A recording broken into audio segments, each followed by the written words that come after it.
presentation of ESPN on ABC.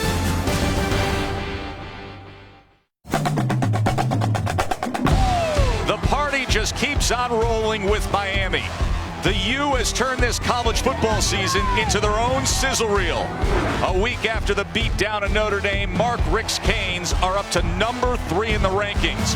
But when it comes to busting out the bling, they're number 1. Now they're looking for a bigger golden treasure. The college football playoff is in sight. To get closer to it, they have to pass another test. Virginia's proven themselves on the road this year. Today, the Hoos are in the eye of the storm, though. The Canes are looking to stay perfect. Beautiful day with unbeaten Miami. The focus to start our day of college football on ABC, presented by Kay Jewelers. From Hard Rock Stadium here in Miami Gardens, 9-0. Now third ranked, the Hurricanes, the meteoric rise this year, and they have become one of the most talked about teams in all of sports. And today, they'll apply that heat facing bowl-bound Virginia. Joe Tessitore and Todd Blackledge with you. We'll say hello to Holly Rowe in just a moment. Back-to-back primetime spectacles and big wins. Yep. And now we get what many would consider a sleepy nooner. But watch out, because that Miami defense is still out on the field. Yeah, this team is starting to look like some of the Hurricane teams of old. And when I think of those teams, I think of speed all over the field and a defensive line that dominates the line of scrimmage. This group is young, they are fast, they are deep, and last week they totally overwhelmed Notre Dame at the line of scrimmage, took away the run game, pressured the quarterback. They've been doing that on a consistent basis, and the thing they've added also is turnovers. That pressure has forced 24 turnovers, and this defense and this whole team is thriving off of taking the ball away. You take the ball away, you get wins, and they have 14 straight. That is the longest win streak in all of FBS. College football presented by Kay Jewelers will continue after this message and a word from our ABC stations.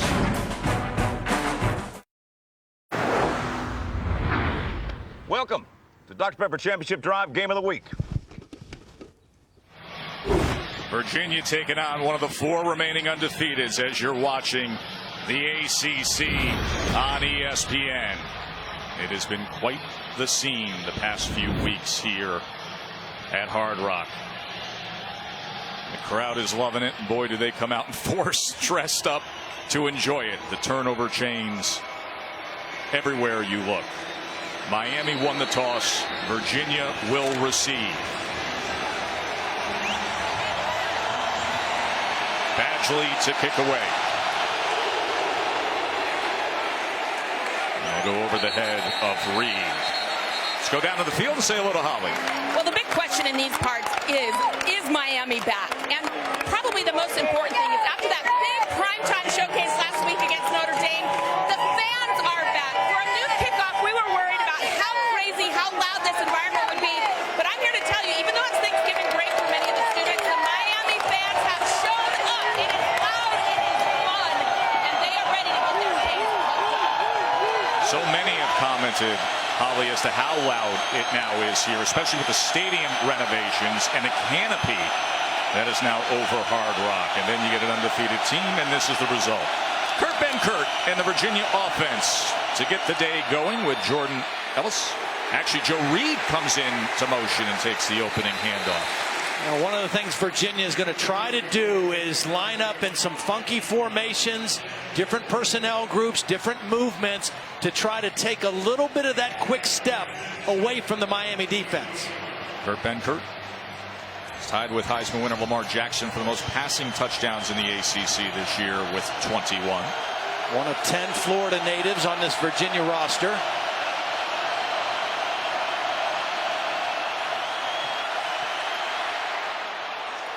That is complete to Reed. Running back in the backfield with Benkert is Jordan Ellis. He has 6 touchdowns on the year. Zacchaeus can fly, has 2 catches over 80 yards. Jaquan Johnson is Miami's leading tackler.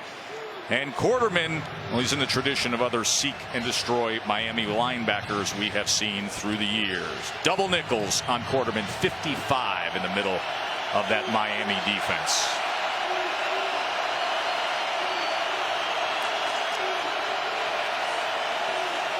First down pass, and Benkert gets it complete to Zacchaeus. So a good start for Virginia so far, and the best evidence is their pass protection. Last week against Louisville, Benkert was running for his life most of that game.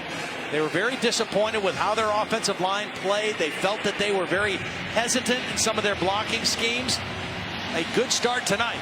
You've seen, because of injuries, they've had to mix and match a little bit, but a good start so far today.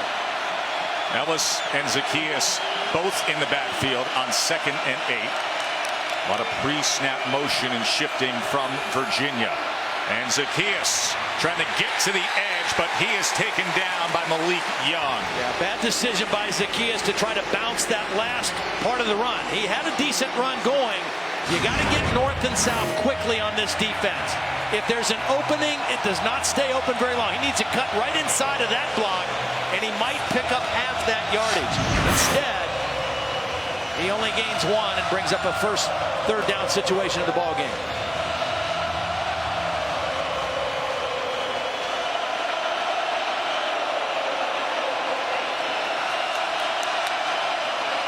Third and 7. Benkert over the middle, effort made by Dubois. Beautiful throw. Single coverage. Dubois does a nice job of keeping the defender on his back. You're going to see him coming from the top of the screen, but again, the pass protection. Nice throw away from the defender and a conversion on third down, but it starts with the protection and a quarterback who looks comfortable on this opening possession. Cease Dubois was well covered, and Benkert couldn't have been more accurate. So a first down past midfield.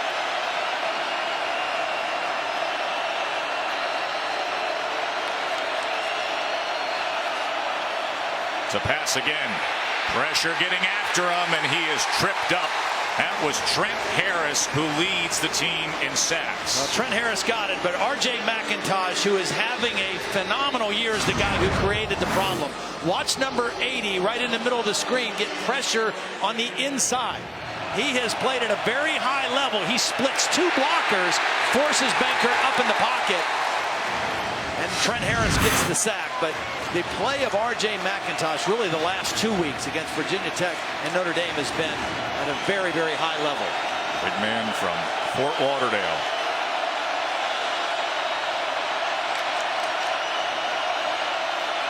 Second and 13 now, and another good strike to his big tight end, Evan Butts, for another Virginia first down.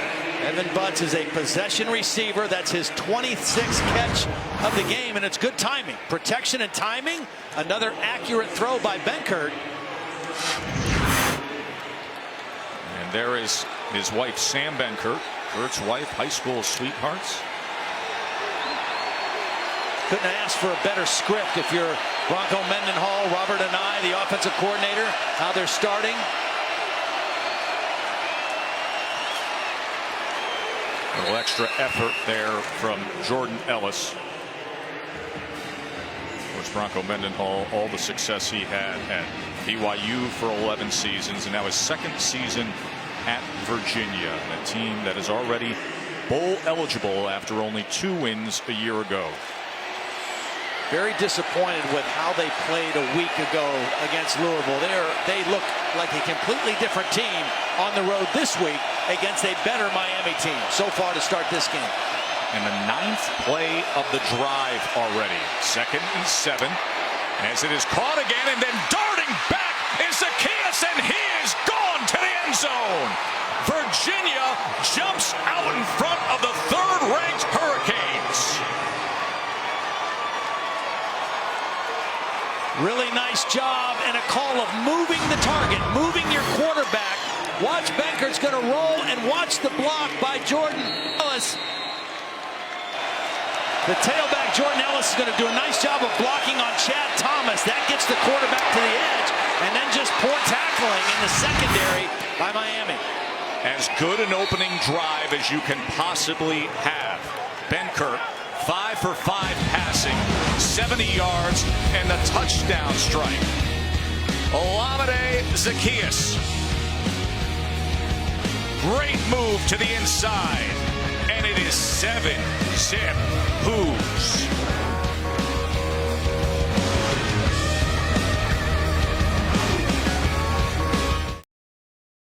First touchdown allowed by this great Miami defense in the first half since October 14th, as you're watching ABC College Football, presented by K Jewelers.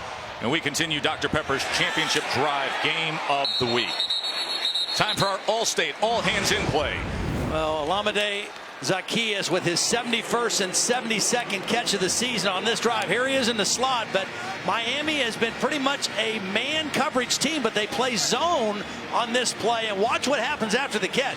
1, 2, 3, 4, 5, 6 Miami defenders are going to have a chance to get to the receiver. Nobody gets a good angle or a hand on the very speedy Zaccheaus, and a perfect drive to start the game for the Virginia Cavaliers.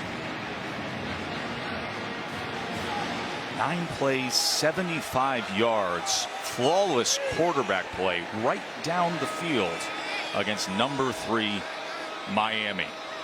Started with the protection. Outstanding. Travis Homer, a yard and a half there. Of course, the quarterback is the junior from Mobile, Malik Rozier. And he is undefeated as a starting quarterback, 10-0. Most consecutive wins at a starting quarterback. He's up there on the list of the national leaders. Was a very good baseball prospect and played for the Miami team in 2015. Has played really well in the big games. Last 2 weeks, his running in the red zone, I think, has been a huge difference for this Miami offense. We'll go with Homer again, and once again that front getting the best of it. That was Eli Hanback. I'll tell you what, this team in white has come to play. Sure have. There's no question they were very disappointed with how they played last week. They're bowl eligible, and the good news for Virginia, Chris Peace, who we were told was probably not going to play, is starting and is out there on the field. He's their best pass rusher from an outside linebacker position. That's a big bonus for the Cavalier defense. He has 6.5 sacks on the year. Perhaps this is a spot for him. 3rd and 9, Rozier. It is complete for a first down, Richards. 16-yard reception to the sophomore receiver. Nice route. Bryce Hall was in coverage. Watch number 34 get caught up running by the receiver, and Richards does a nice job stopping and showing his numbers to Rozier, who delivers a nice throw. Good conversion on 3rd and long after the 2 good run defensive plays by Virginia. Homer on the inside, wrapped up again. That was Brown. Well, Homer, Miami lost their star running back with a season-ending injury, and Homer has been incredible in stepping up. Braxton Berrios is really the heart and soul of the team. Good-looking slot receiver. Kaiser and Blanding, 2 of the best tacklers in college football. Kaiser's number 1 in the ACC, and Blanding has 454 career tackles. Key for Virginia defensively in this game is keep things in front. Don't let them have an easy play over the top of your defense. Make them have long drives and see if they'll make a mistake. Rozier on 2nd and 9. That was to the outside of Braxton Berrios. You know, for an undefeated team, there's 2 statistical areas that are a little bit troubling if you're a Miami fan, and one of them is 3rd down. Coming into the ball game, their numbers overall just not very good. You see in the different areas of the breakdown, but overall 29%, which is 125th in the country, and you don't expect that out of an undefeated football team. And now facing a 3rd and 9.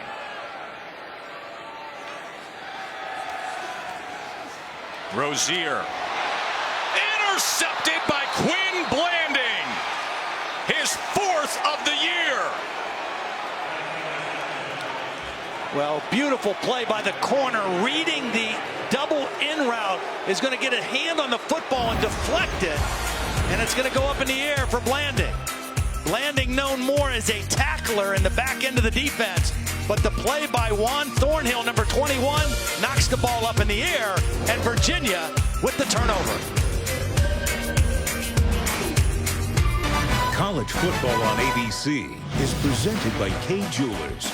K Jewelers, every kiss begins with K. And in part by Northwestern Mutual.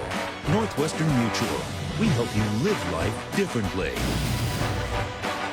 Beautiful thanks to the seniors here at the U. They have seen it all.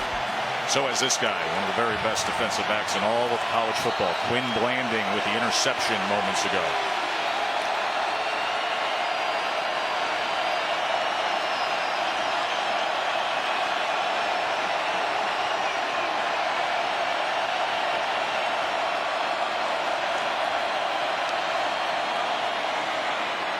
Ellis trying to find something, finds about 2 yards. You know who really needs 5.5 pounds of 10-karat gold in the turnover chain when you can get an interception and celebrate with the turnover towel? Turnover towel. UVA is countering with the turnover towel. Love it.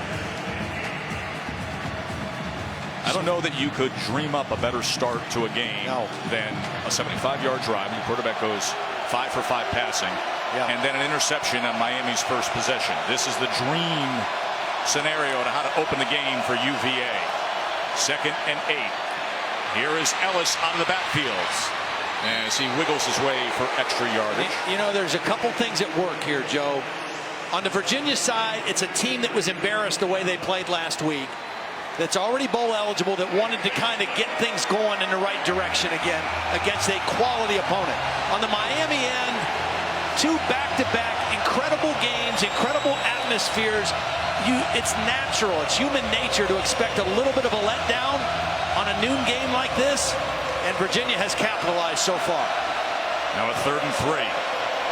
Home crowd roaring for a stop.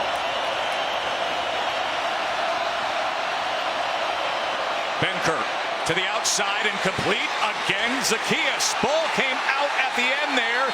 Is that a fumble? Yes. Here comes the chain. Michael Jackson will dash to the goals.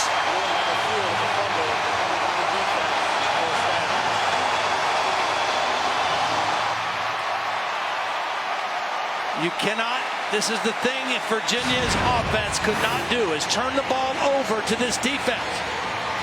Was his knee down before? No, I think that ball's going to be out before the knee is down and the fumble will stand. The one thing you have to avoid if you're Virginia in this ball game is turning it over, because this Miami team and this Miami crowd has lived off of the turnover all season. It energizes not only the sidelines, but the entire stadium.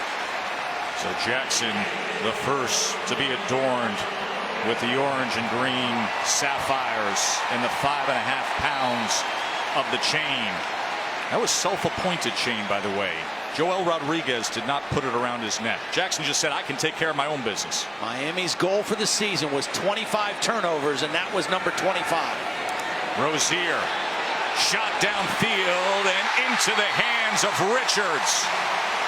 I like it. Mark Richt is the play caller now, the quarterback coach. You get a turnover, you get the crowd in it, take a shot on the first play after the turnover. A little stop and go. They beat Juan Thornhill, and a nice throw to the outside by Rozier. Rozier looking for Barrios, but he put it short. It'll be 2nd down as Nelson had coverage of Braxton Barrios. Flag is down. That's back at the 33-yard line. Jeff McConaughey, our referee. Foul. Chop block. Offense. Number 24, number 55. 15-yard penalty. First down. It's Travis Homer teaming up with Devon Donaldson. Watch the right side of your screen. Number 55 is engaged. Nope, it's on the other side, left side. It wasn't 55. It was 24 McDermott, the left 52. McDermott. Homer just trying to help out the tackle on the pass rush. You know, this team only had 1 penalty for 5 yards in the game against Notre Dame and 0 turnovers. They played about as clean of a game in a big-time atmosphere as you could possibly hope for a week ago. Hasn't been quite so clean so far today. Now the penalty makes it a 1st and 25. And it's Rozier keeping himself, and he is pushed back by Blanding at the 40. You know, Blanding and Micah Kaiser are 2 of the leaders of this defense. 2 guys who decided to come back for their senior year, really bought into Bronco Mendenhall and what he's doing in the program, and they are both excellent tacklers. Kaiser leads the ACC. averaging 10 tackles a game, and Blanding is right behind him, averaging 9.6 tackles per game. But they are really, really sure tacklers on this defense. Timeout, Miami. Miami got the ball back. Now what will they do with it? Stick around to find out. Your AT&T Field pass, Auburn coming off their win over Georgia, taking on Louisiana Monroe. On 4th and goal, Brian Williams on the reverse, capping off a 13-play, 75-yard drive. Warhawks have tied it up at 7 this game on ESPN2. Joe, Holly, back to you. Thank you, Cassidy. It is indeed Cupcake Saturday in the SEC, as is the case every year on the schedule, because Bama awaits next week. 2nd and 20.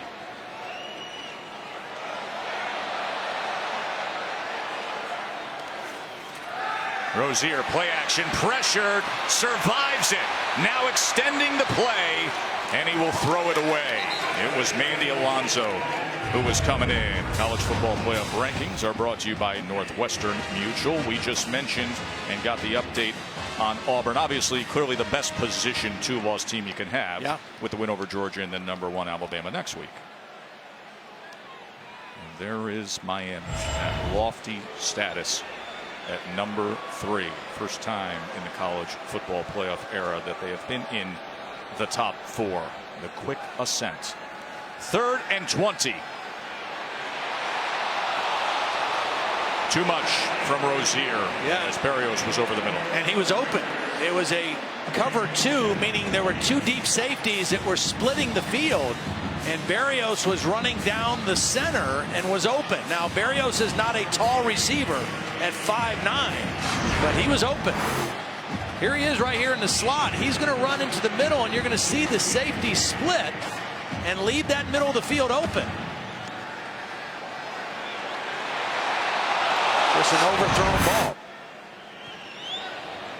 Zach Fiegel's looking to pin here. As Ham with a fair catch inside the 10.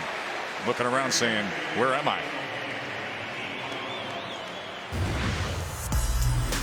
Kurt Benkert, well traveled in his youth, but finished up here in Florida. Went to ECU and then transferred. And as we told you, in July of 2016, married his high school sweetheart. Dad's a tattoo artist.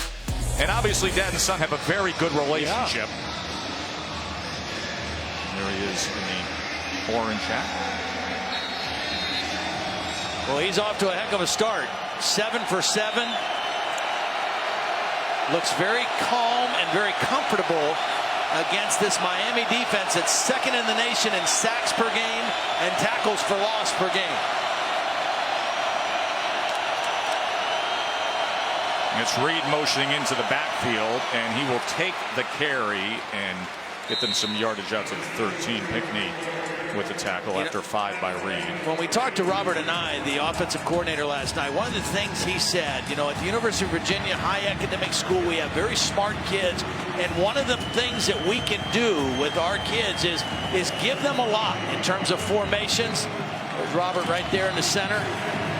Formations, motions, put a lot on their plate mentally and try to gain an advantage by giving different looks and quirky formations. There's a false start penalty on the left guard. False start, offense, number 74. 5-yard penalty. You know, you just have to play a clean game if you're Virginia. They already had the turnover after the completion. Penalties like that when you're ahead of the chains at 2nd and 5. Now you back yourself up.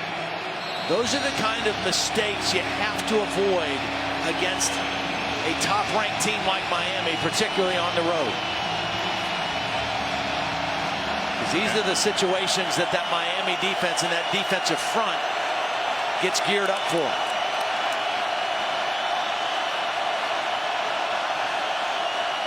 Benkert from his end zone as he gets it to Ellis. And Ellis will get it out to the 14-yard line. Good solid play. On 2nd down and long, you're thinking about getting half the yardage back and then trying to convert on 3rd down. And punting the football is not a horrible thing. So they did exactly what they wanted after the penalty and getting half the yardage and giving themselves a chance where the quarterback doesn't have to hold the ball long on a 3rd down and 4. Yeah, the U's are up. The crowd noise is up too. 3rd and 4.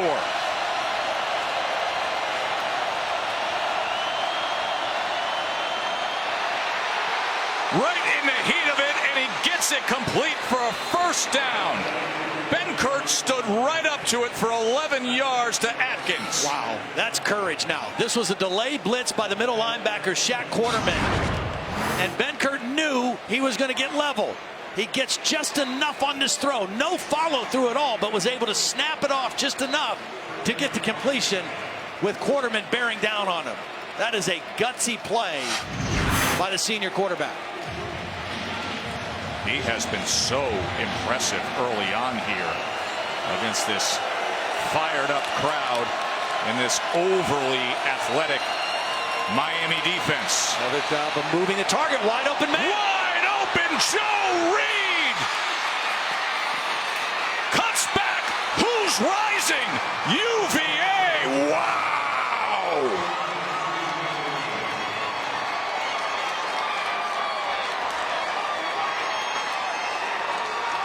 They move the quarterback to get him away from the pressure, and it's an out and up by Joe Reed, and it totally froze the corner, Malik Young, and then wide open behind the Miami secondary.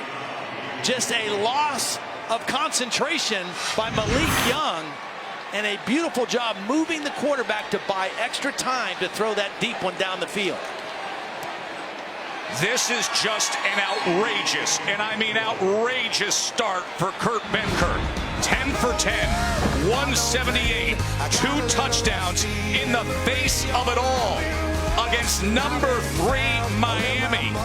Virginia up 2 touchdowns in the 1st quarter. 75-yard touchdown pass, Benkert to Reed.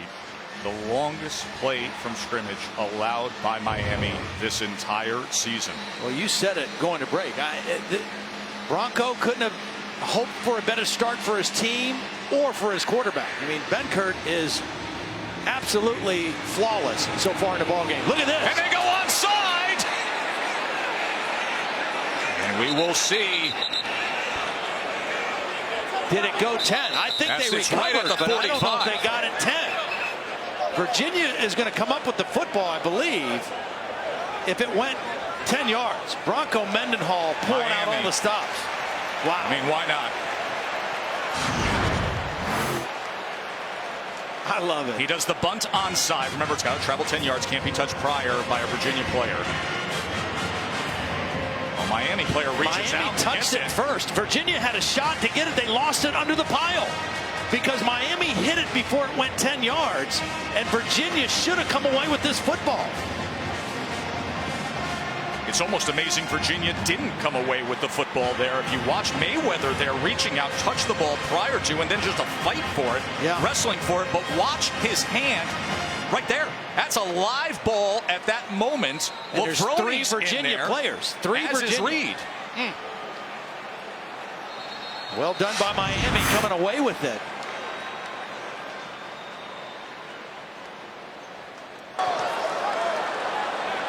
Virginia is challenging the ruling on the field of a recovery by Miami. Timeout. Andrew Panucci's the replay official upstairs. Of course, we have our rules expert here, Bill Lamagnier. Bill, what will they be looking for? They're going to look first, obviously. If the ball goes 10 yards, it's immaterial. But the ball did not go 10 yards. But it was touched by a Miami player. Miami player touches it. Now we're eligible for the kicking team to recover the football. The other possible thing they'll look for, and I didn't see any illegal blocks, but before Virginia's eligible to touch the ball, they can't take out any Miami players. So they'll look for 2 things. I didn't see any illegal blocks, but they'll look for the touch. But Bill, Virginia is challenging the call on the recovery. So what would he be wanting them to look at? I think the rule ended up ruling on the field was they ruled that possibly Virginia touched the ball first. Replay will look at it and should determine that Miami touched it first, and they should turn the ball over with a recovery. I thought Virginia was recovering the football. I mean, it looked as clear as day that that's what was happening. So Bill's saying, Bill, in your estimation, if they see that it was Miami who touched it first, you think this will be Virginia ball? They'll turn the ball back over to Virginia. That's the left hand of Mayweather, number 21, who hit the ball first. And there's Virginia converging on the football. It looked like Mavroni, the wide receiver, was in there. Virginia saying, hey, listen, this should be our ball because they touched it first. It did not go 10 yards, but Miami touched the ball first. So it doesn't matter. The 10 yards doesn't apply.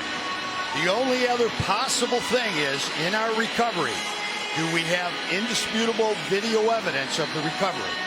Do we actually see that player pull it in? That's interesting that you say that, because on first glance, you heard us on the broadcast say it's hard to believe they didn't come up with it, but yet you can't necessarily confirm. Let's see if Mavroni, he purposely doesn't touch it. Look at him going with the alligator arms. And then you see the hand of the Miami player touch it, but can you see undisputable video evidence of a recovery? At that moment, that looks like a Virginia recovery. It looks like it. That looks like both Nelson and Mavroni are controlling the ball, and then a Miami player comes in. So what we need to know is, on the field, did they claim a Miami recovery of the ball, or are you saying it's because of the 10 yards that they're... The officials, I believe, ruled that Virginia touched it first, so that way it becomes Miami's ball. Okay. That should be reversed. This is indisputable video evidence. Now they got a lot to clean up here. As we told you, Andrew Panucci is upstairs as the replay official. McConaughey awaits the verdict as he's talking it through. Well, I love the call, though, by Bronco Mendenhall. I mean, his team has come ready to play. Let's hear what they came up with. After review, the ruling on the field of recovery by Miami stands as called. During the kick, illegal block. Kicking team number 2. 10-yard penalty will be assessed to the end of the kick. Recovery spot, correction, first down. That was one of the things we talked about. Replay could also review the potential for an illegal block before they were eligible to touch the ball. So in that case, the request of the challenge by Bronco Mendenhall worked against them in both ways. They didn't get the reversal, and they got a penalty tacked on at the end of it. And a great opportunity for Miami now with field position to strike back into this football game. And this is the risk reward of doing that. First down from the 40. Rozier taken down.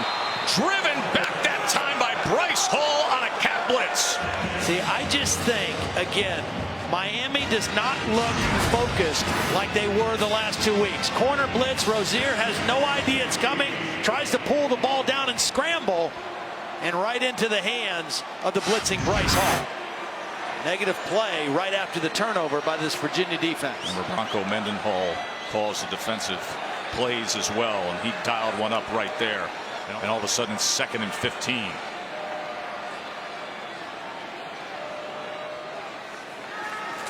And he's coming after him again. Downfield, looking for Thomas. Short throw helps out Jeff Thomas. This is a case of a receiver knowing where the ball was and a defender, Thornhill, not. 21's in good position. A little bit of a push off there, but by the time Thornhill looked for the ball, it was already in the waiting arms of Jeff Thomas. Now, was it a clean catch?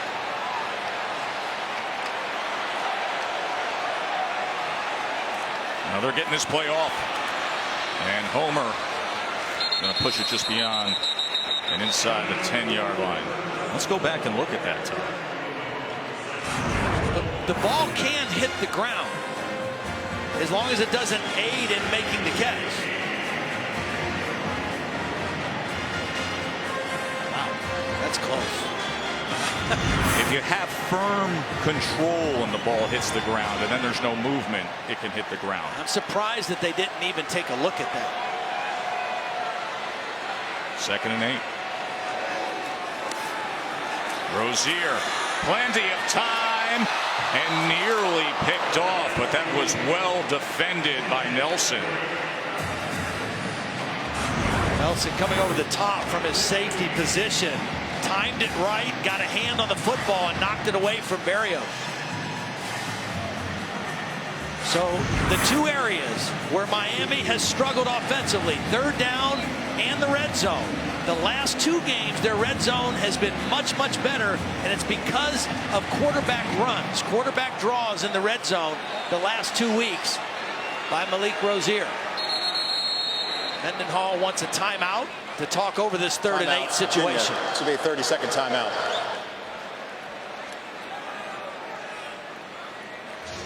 Again, the red zone numbers have not been good overall for the team, but the last 2 weeks, 2 weeks ago against Virginia Tech, quarterback runs. That one was just a scramble. Here's one that's by design. You can tell because the center, 74, is leading the play down the field. They score a touchdown. Last week, Notre Dame in the red zone. They take off and scramble. A decision by the quarterback. Here's one by design. The center got the air, leading the way. This one led to the end zone. So back-to-back weeks, the quarterback runs up the middle by Malik Rozier have made a huge impact on their red zone efficiency in an area that they've kind of struggled overall this season. See, the past couple weeks, numbers have been great for Rozier doing it that way with this field position, facing a 3rd and 8. And you can believe that Bronco Mendenhall very aware. Look, a middle guy right here in the middle of the defense, just for that purpose. Rozier, fade, caught, Richards, touchdown, Canes.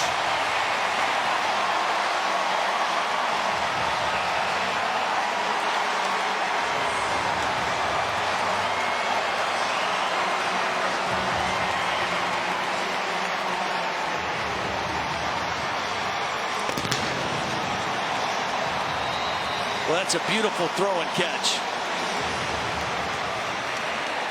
Richards is a 6'1" receiver. You throw that thing up and let him vertical and go catch the ball.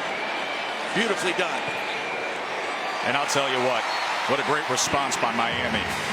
They get the onside kick recovery, take advantage of the short field time. Yeah, they weren't able to take advantage of the turnover, but they were this time. Beautiful throw, outside shoulder, up in the air. Almost impossible for a cornerback to defend. Receiver sees it, high points it.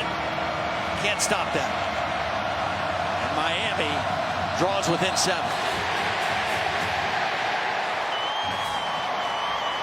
Richards, who was a freshman All-American last year, broke all of Michael Irvin's freshman records here at the U. And, you know, this year hasn't necessarily been 100% health at all this season, and they're still having this kind of year as he comes down the stretch of this season. Watch out for Amon Richards continuing to be a major weapon.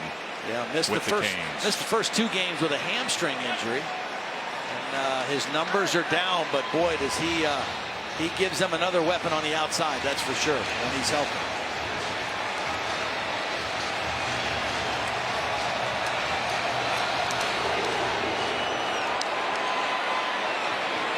Focus. That's going to get the flag. Lack of focus. Let's check in with Cassidy. Thanks, Joe. Jersey Mike's a performance above unbeaten Wisconsin hosting number 24 Michigan. And here's one way to get around the Wolverines' vaunted defense. Nick Nelson gone. 50-yard punt return. The Badgers up 7-0 after 1. Joe, Todd, Holly, back to you guys. Such a critical game when it comes to the college football playoff. Wisconsin, they got that late resume boost of playing ranked teams. Michigan came in at number 24 this week. Last week they beat a ranked Iowa, and of course the Big Ten championship game awaits.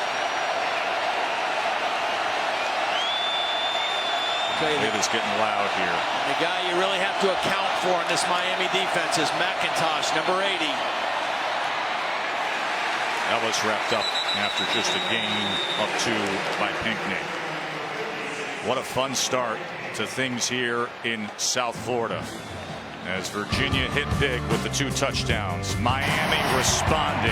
College football presented by K Jewelers will continue after this message and a word from our ABC stations.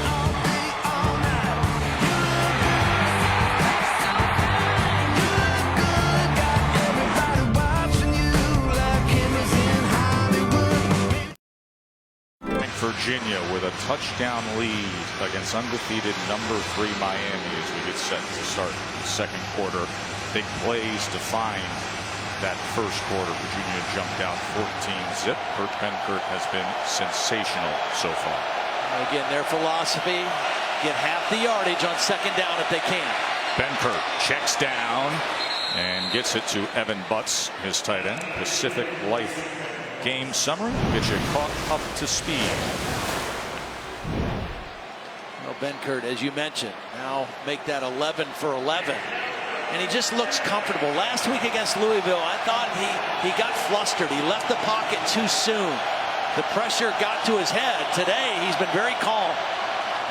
3rd and 3, another completion and another first down. Andre Lavroni. See, if they don't gain positive yardage on first down and they have 2nd and long, they're thinking, let's just get half that yardage back, give ourselves a chance on 3rd down, and see if we can convert. And so far in the ball game, because of the way their quarterback has played, they've been able to do that. Jordan Ellis is going to be tackled for a loss. Quarterman was in there. Holly? Well, Todd, you use the word comfortable when it looks to Virginia, and there's a reason for that. They flew in yesterday from Virginia, and the first thing they did is come here and practice. They wanted to get the kids comfortable to this environment, being here on this field and know what to expect. And they haven't missed a beat. They're making a number 3 Miami team look very uncomfortable in their own building. Sprint right. Benkert pressured and had to throw it away. His first incompletion of the day. Chad Thomas was getting after him. Yeah, Chad Thomas and Quarterman, who they've been bringing on some delayed blitz action. Good decision. Got to get rid of that football. Quarterback is out of the pocket. So Benkert started the day 12 for 12 and now faces a 3rd and 13. Now they're 3 for 4 on 3rd down, but this is a tough situation here. Again, the first priority for Benkert is to take care of the football. No more turnovers against this Miami defense that has made a living on it. 3rd and 13. Miami stunts up front, checks down to Ellis. Ellis to midfield, will be short of the necessary yardage. Picks up 9 that time. And that's okay if you're Virginia. Now punt the football, see if your punter can drop one inside the 10, and let your defense play with a long field behind them. Good job by Miami getting some negative yardage plays early in the drive and forcing the kick situation. Lester Coleman's a good punter. That guy, of course, is Mr. Reliable. Braxton Berrios will set up his heels at the 10 as Coleman will try to pin this. Reverse rotation, looking for the fair catch is Berrios, and he does so at about the 12. Now, this is a fun way to start a college football Saturday in South Florida. Had to detour, so we're gonna be late. Whoa, holiday road. Get on the holiday road in a Honda Pilot. See your dealer for great holiday deals during the Happy Honda Days sales event. Keeping a friendship alive for 200 years requires mutual respect, genuine affection,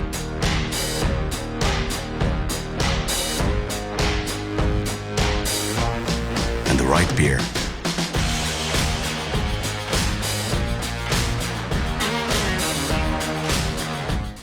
It's been 60 years since I came up here to watch football. I've seen a hurricane that rocks and a tide that rolls. I've seen hustle, perseverance, and heart. I've seen a bowl of cotton that's anything but soft. Some call it hard work, determination, or grit.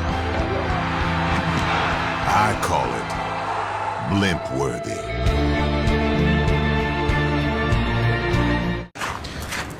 Taco Bell is a proud partner of the College Football Playoff. And here at Hard Rock, we find the Taco Bell student section. They've had a lot of fun the past couple of weeks, haven't they? Virginia Tech came here, found out about the U. Notre Dame came down here, and boy, did they get punched right in the mouth. Could not have asked for a more electric environment the last 2 weeks. We wondered what the crowd would be like today. Thanksgiving break for the students. This is a heck of a crowd for a Saturday noon game. And here's a little misdirection by Homer, and once again that front does a good job. Hand back with another tackle. He's been very active there in the center of this Virginia defense. Miami not really able to establish much in their running game. Coming into the ball game, averaging almost 180 yards a game rushing, but so far, Virginia's front very stout in the run game. The plays that Miami have made are down the field in the passing game. Little RPO with Rozier, and now he has to escape. Keeps it alive. What an athletic play by Harley. Went up, caught it, got taken down. Well, the first athletic play was by Rozier, avoiding Andrew Brown. Watch number 9 have him in his sights. A little sidestep by Rozier, keeps his poise and his eyes downfield, and makes the nice throw to Harley. Those were two incredibly athletic plays put together. So a first down for the Canes.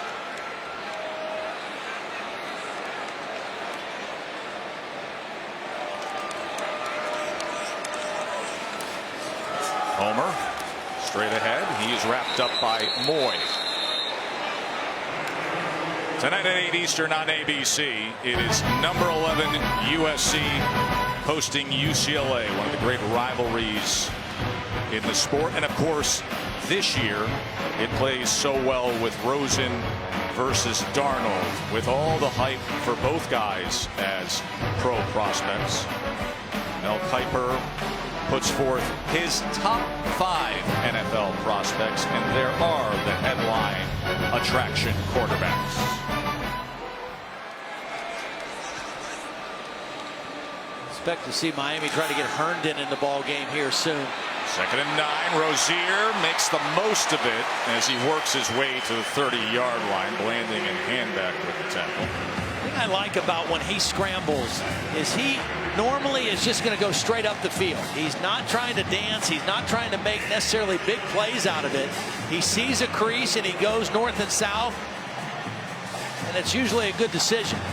3rd down and 2 is a much more manageable situation.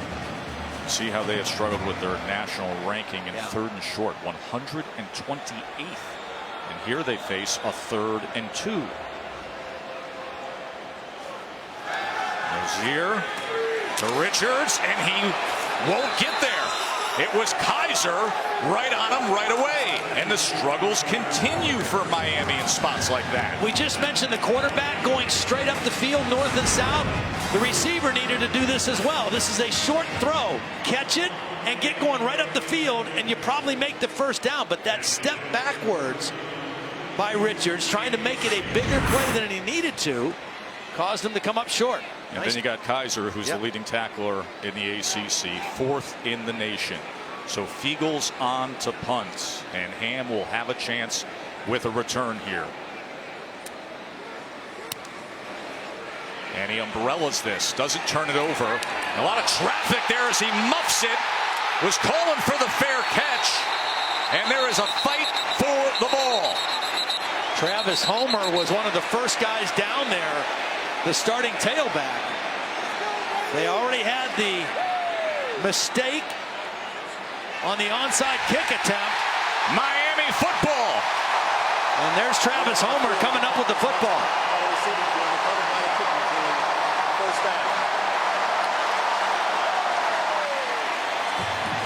Travis Homer, who's been a special teams ace and stepped up as the starting running back.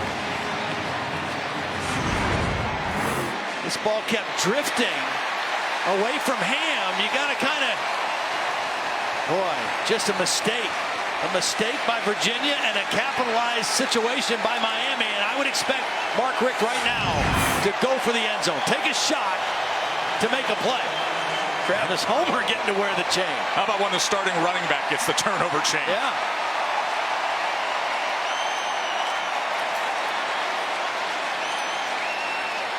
So a golden opportunity for Miami. The ball on the 36, and DJ Dallas will come in as the running back, as Homer is too busy with the jewelry right now for a moment. There's your speed receiver on the outside. That's Jeff Thomas. Play action. Rozier downfield. Touchdown, Canes. Dale Harris.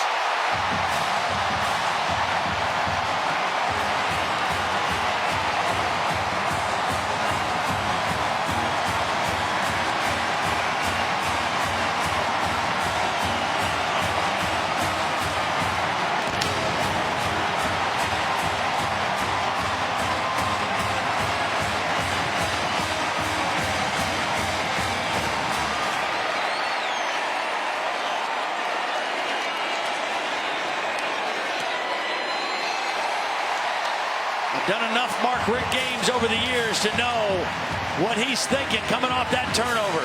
Take a shot, seize momentum in the ball game again. It was set up by another turnover. This Miami defense and special teams turning the game around. The turnover chain. Joel Rodriguez, the keeper of the chain. And Dial Harris with the touchdown, and we have a tie ball game.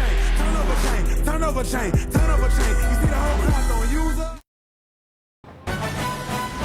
College football on ABC, presented by K Jewelers, is brought to you by the all-new Accord from Honda and Pacific Life. Experience the power of Pacific. A.J. Machado, the creator of Miami's turnover chain. That was A.J.'s jewelry in Cutler Bay. He's making smaller ones to sell now, right? He is. Made the big one for the team. And Homer have earned 2 turnover chain moments so far today. We have a touchback here and a tie game. Cassidy. Joe, Arkansas needing to win their final 2 games to be bowl eligible. Up 7-0 on Mississippi State. Nick Gibson fumbles, recovered by Briston Guidry in the end zone, and number 16 Bulldogs down 14-7 in the second. Joe, Todd, Holly, back to you. And Mississippi State may still be looking in the rearview mirror of what could have been last week against Alabama. Virginia had a 14-zip lead here against undefeated number 3 Miami. The Canes have roared back. Now you can't make mistakes. Your margin for error is very slim if you're Virginia, and Miami has capitalized on those mistakes. Here's swinging out of the backfield to Ellis. Flag down. Flag is down back at the 18-yard line. Personal foul, roughing the passing. Defense number 99. 15-yard penalty, first down. Joe Jackson rushing the passer, who's going to get called for the late hit. Ball was thrown, a little iffy to me. I think that's iffy. Iffy at best. Jackson considered their best pure pass rusher, has 13 career sacks, but they will mark it off and bring it out to the 47-yard line. Wow.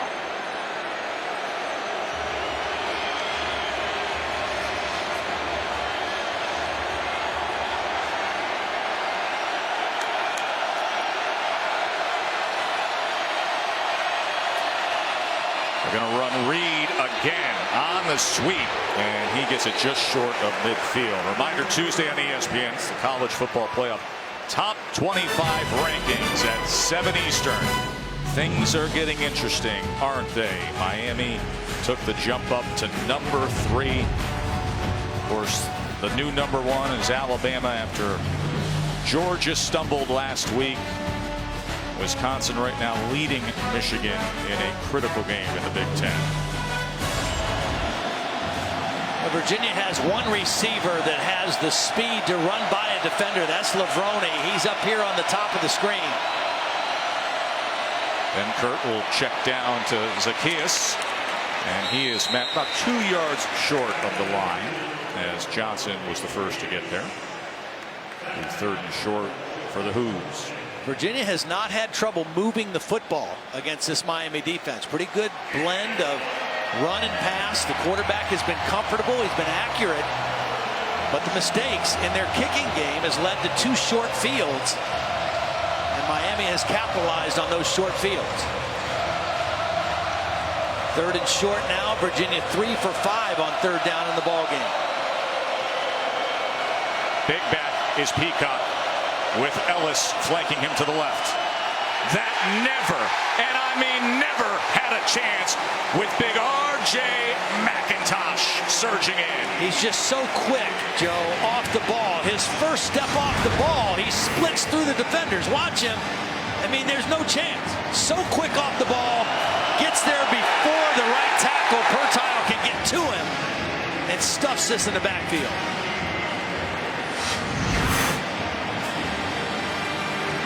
So Coleman on the punt again.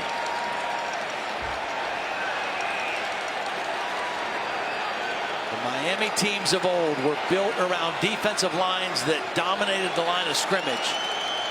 This team getting towards that type of production.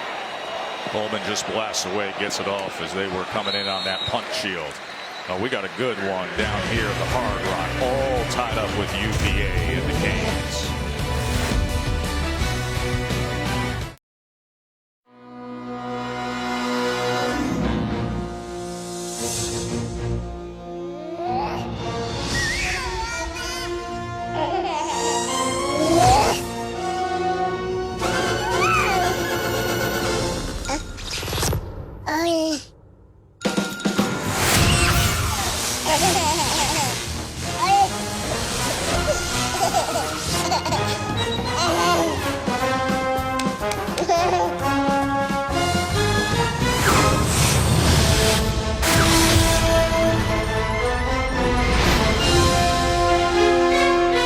You have powers!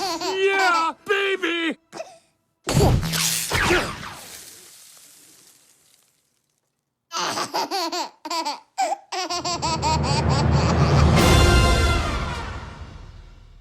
ABC College Football presented by K Jewelers as we continue Dr. Pepper's Championship Drive Game of the Week.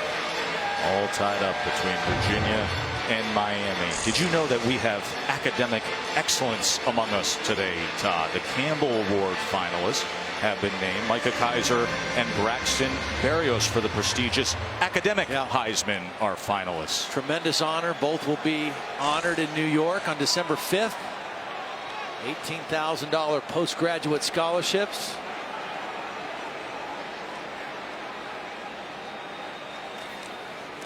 Here's DJ Dallas, who has been helping out in the absence of Mark Walton. Holly?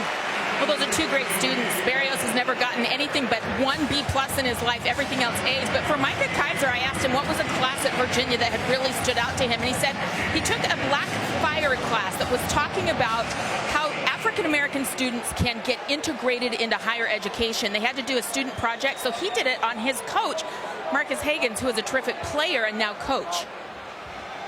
That's great work. Dallas to the edge, a stiff arm and a first down with the extra effort from DJ Dallas. Gain of 9. DJ Dallas has been a nice contribution to this offense. Getting wide, can play wide receiver, can play slot, can play wildcat quarterback, and a nice change of pace and a 1-2 punch now with Travis Homer because of the injury to Mark Walton.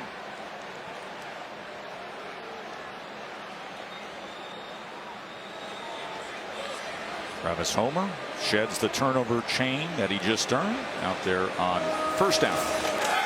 Play action. Rozier. He's going to tuck and run and then slide down at about the 32. Time now for today's Aflac trivia question. We just heralded Micah Kaiser for his academics, of course, leading the ACC in tackles for the third straight season. And we ask you, who's the last ACC player to do that? Leading the league in tackles for 3 straight seasons.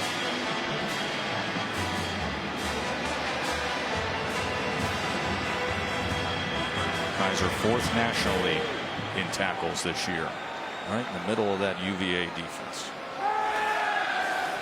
2nd and 5. The slant was thrown behind Harris. Sure was. Brent Nelson, the safety, was in coverage and he was beaten on the play, but the ball was thrown behind. It was 3rd down situation for the Hurricanes. 2 of 5 today. You know, even though they won 41-8 a week ago, they were 2 of 13 on 3rd down. That's not what you would expect from an undefeated football team. 3rd and 5. Sprint near side. Quick out, complete. That's what Berrios does best. Good route runner. Security blanket for Rozier. And a nice job by Mark Richt moving his quarterback, getting him off the spot, getting him out in some space. And for the Berrios, that was the 5th time they've targeted him, but the first time he was able to come away with a catch. And that's Brenton Nelson, starting safety. Grabbing his right hamstring. He leads the team in interceptions. Former walk-on who earned a scholarship and has had a fine looking start to his career. And he's originally from here in Miami, moved up to Orlando, played some high school ball there, and then made his way to the DC area. And he's an important part of what they do in the back end.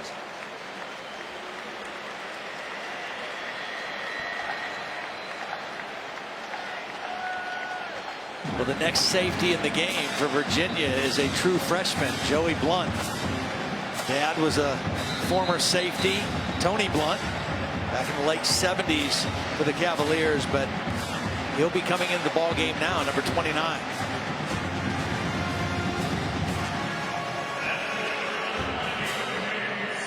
So he steps in as Miami has a first down at the 39-yard line, under 5 minutes to play in what has been an entertaining first half here.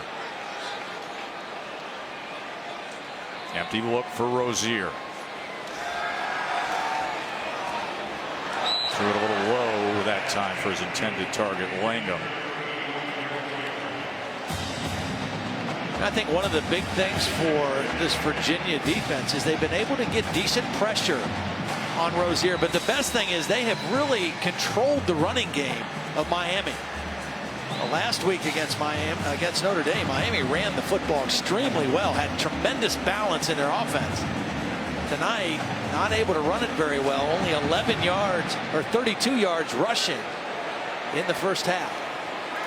2nd and 10, pressure off the edge, complete to Berrios again.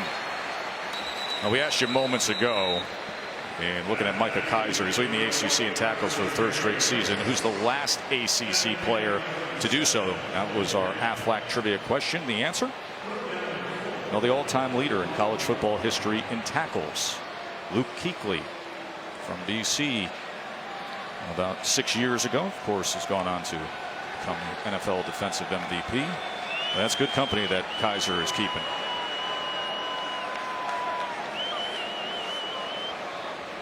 Third and 4 for the Canes. Diving effort that time by Cager, and it's incomplete.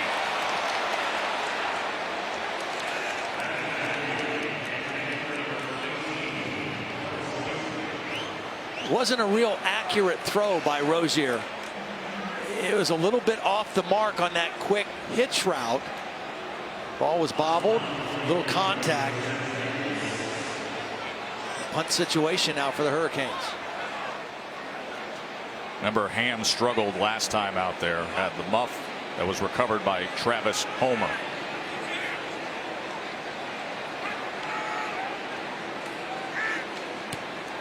As Fiegel's once again not the prettiest looking kick, but it does position itself outside, so no return as it safely goes inside the 20. We've seen it a couple times today. The chain out in force. Will it make an appearance before half again? There's no question that Josh Rosen is the best. He has it all. He's got every pitch. Sam Darnold's ready for the NFL. Leadership, right, charisma. Sam Darnold's been up and down. But he's got the it factor.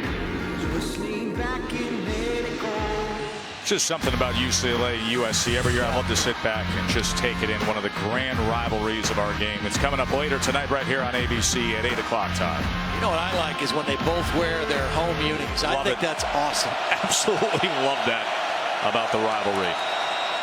Right here it's the road white jerseys that have been impressing as Zacchaeus takes yet another handoff, goes for 6 this time, had a 33-yard touchdown reception to get our day started. Well, Virginia is right in this football game because their quarterback has played brilliantly.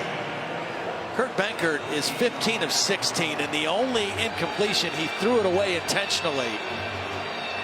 The reason Miami has tied the football game is because their special teams had a couple problems and Miami capitalized. But offensively, Virginia has done everything that they've wanted to do. Now they have to close the half without a critical error. 2nd and 4. Zacchaeus again. They reverse it. This is Joe Reed as he gets to the edge, and a whole lot more for the Hoos. Joe Reed is a speed receiver. They brought him, motioned him from the receiver position and handed it to him as a running back. This time they keep him at wide out, and he's going to show the speed in getting outside Trent Harris, the defensive end. Trent Harris can run as a defensive end, but Joe Reed shows some burst there, picking up the first down. Remember, Coach Mendenhall told us that we got to find ways to get the ball in his hands somehow, some way. A 75-yard touchdown earlier and 16 yards there. They have really done a nice job of utilizing personnel groupings and formations to get guys in position to make plays. 2-by-2 receivers here. Flag came in with motion. Number 77, 5-yard penalty, first down. Jake Feeler.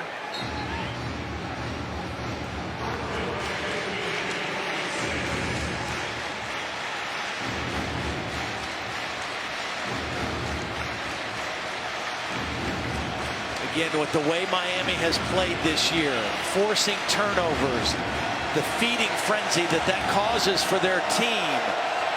If you're Virginia right now, minute 40 and counting, you've got to get to the locker room without a critical error. Bronco Mendenhall is calling timeout.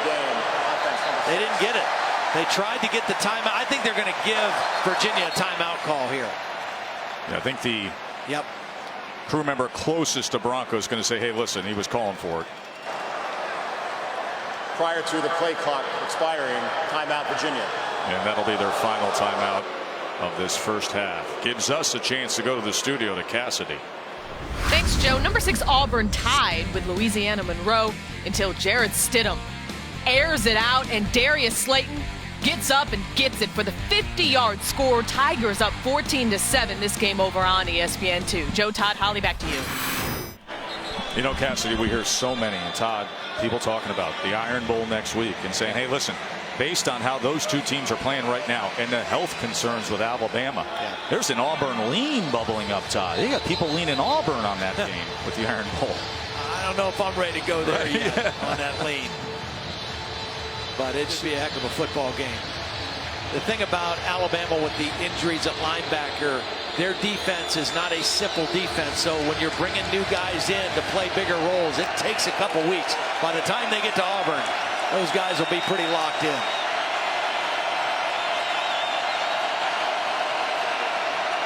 They're going to counter Zacchaeus here. What a nice play call as it was well blocked out to the 45, 9 yards there. Reminder, don't miss the Capital One halftime report. That is set to come your way here on ABC as Kevin Agandi, Mac Brown, and Booger McFarland get you up to speed on Wisconsin, Michigan, set the table for the rest of the day. Virginia out of timeouts now. That was a heck of a first down play. Another penalty, though.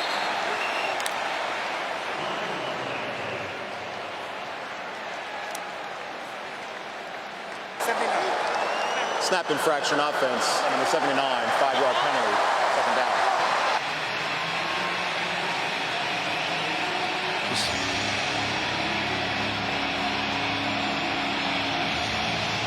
Miami has 2 timeouts.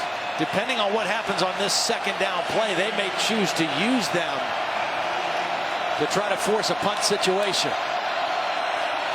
Ben Kurt steps up. Now he's going to pump and run and then pushed out by Quarterman. The reason you've got to take care of the football if you're Virginia here. Last week against Notre Dame, this was right before the half. 22 seconds left in the half. Trajan Bandy, the freshman, stepped in front, took it to the house, and the route was on. This is a team that has thrived on turnovers and creating big plays and momentum plays. Third down, they're looking for that right here. 3rd and 5. Pressure coming up that B gap. Gets it off and gets it complete. Dowling into Miami territory. 22-yard reception. Remember, no timeouts for Virginia. 50 seconds remain here in the first half. Miami has run into a hot quarterback. They're going to be glad that Kurt Benkert has to go to the locker room at halftime because he has been near flawless in this first half. Very confident, very comfortable, and slicing up this Hurricane defense. Benkert gonna take a shot downfield. Lavroni got it. Did he complete the process of the catch? No! say it came out right at the end.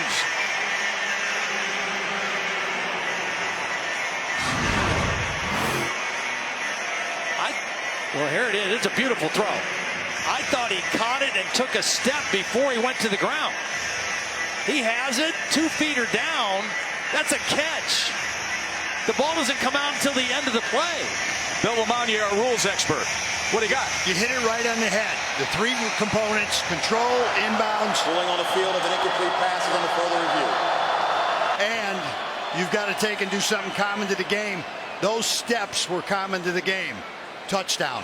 Yeah, that is a beautiful throw by a quarterback that could not play any better than Kurt Benkert in the first half. Benkert, unbelievable. If he'd have been going to the ground with the first step, incomplete pass. Right. But those extra steps completed the process. And we gave you, and these guys will have, as good a look, Bill, right, as you can possibly have.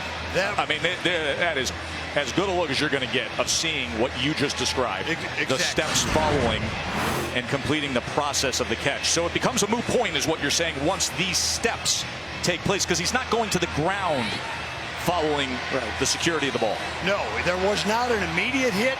He was not. He took 3 steps. Yes, immediately going to the ground.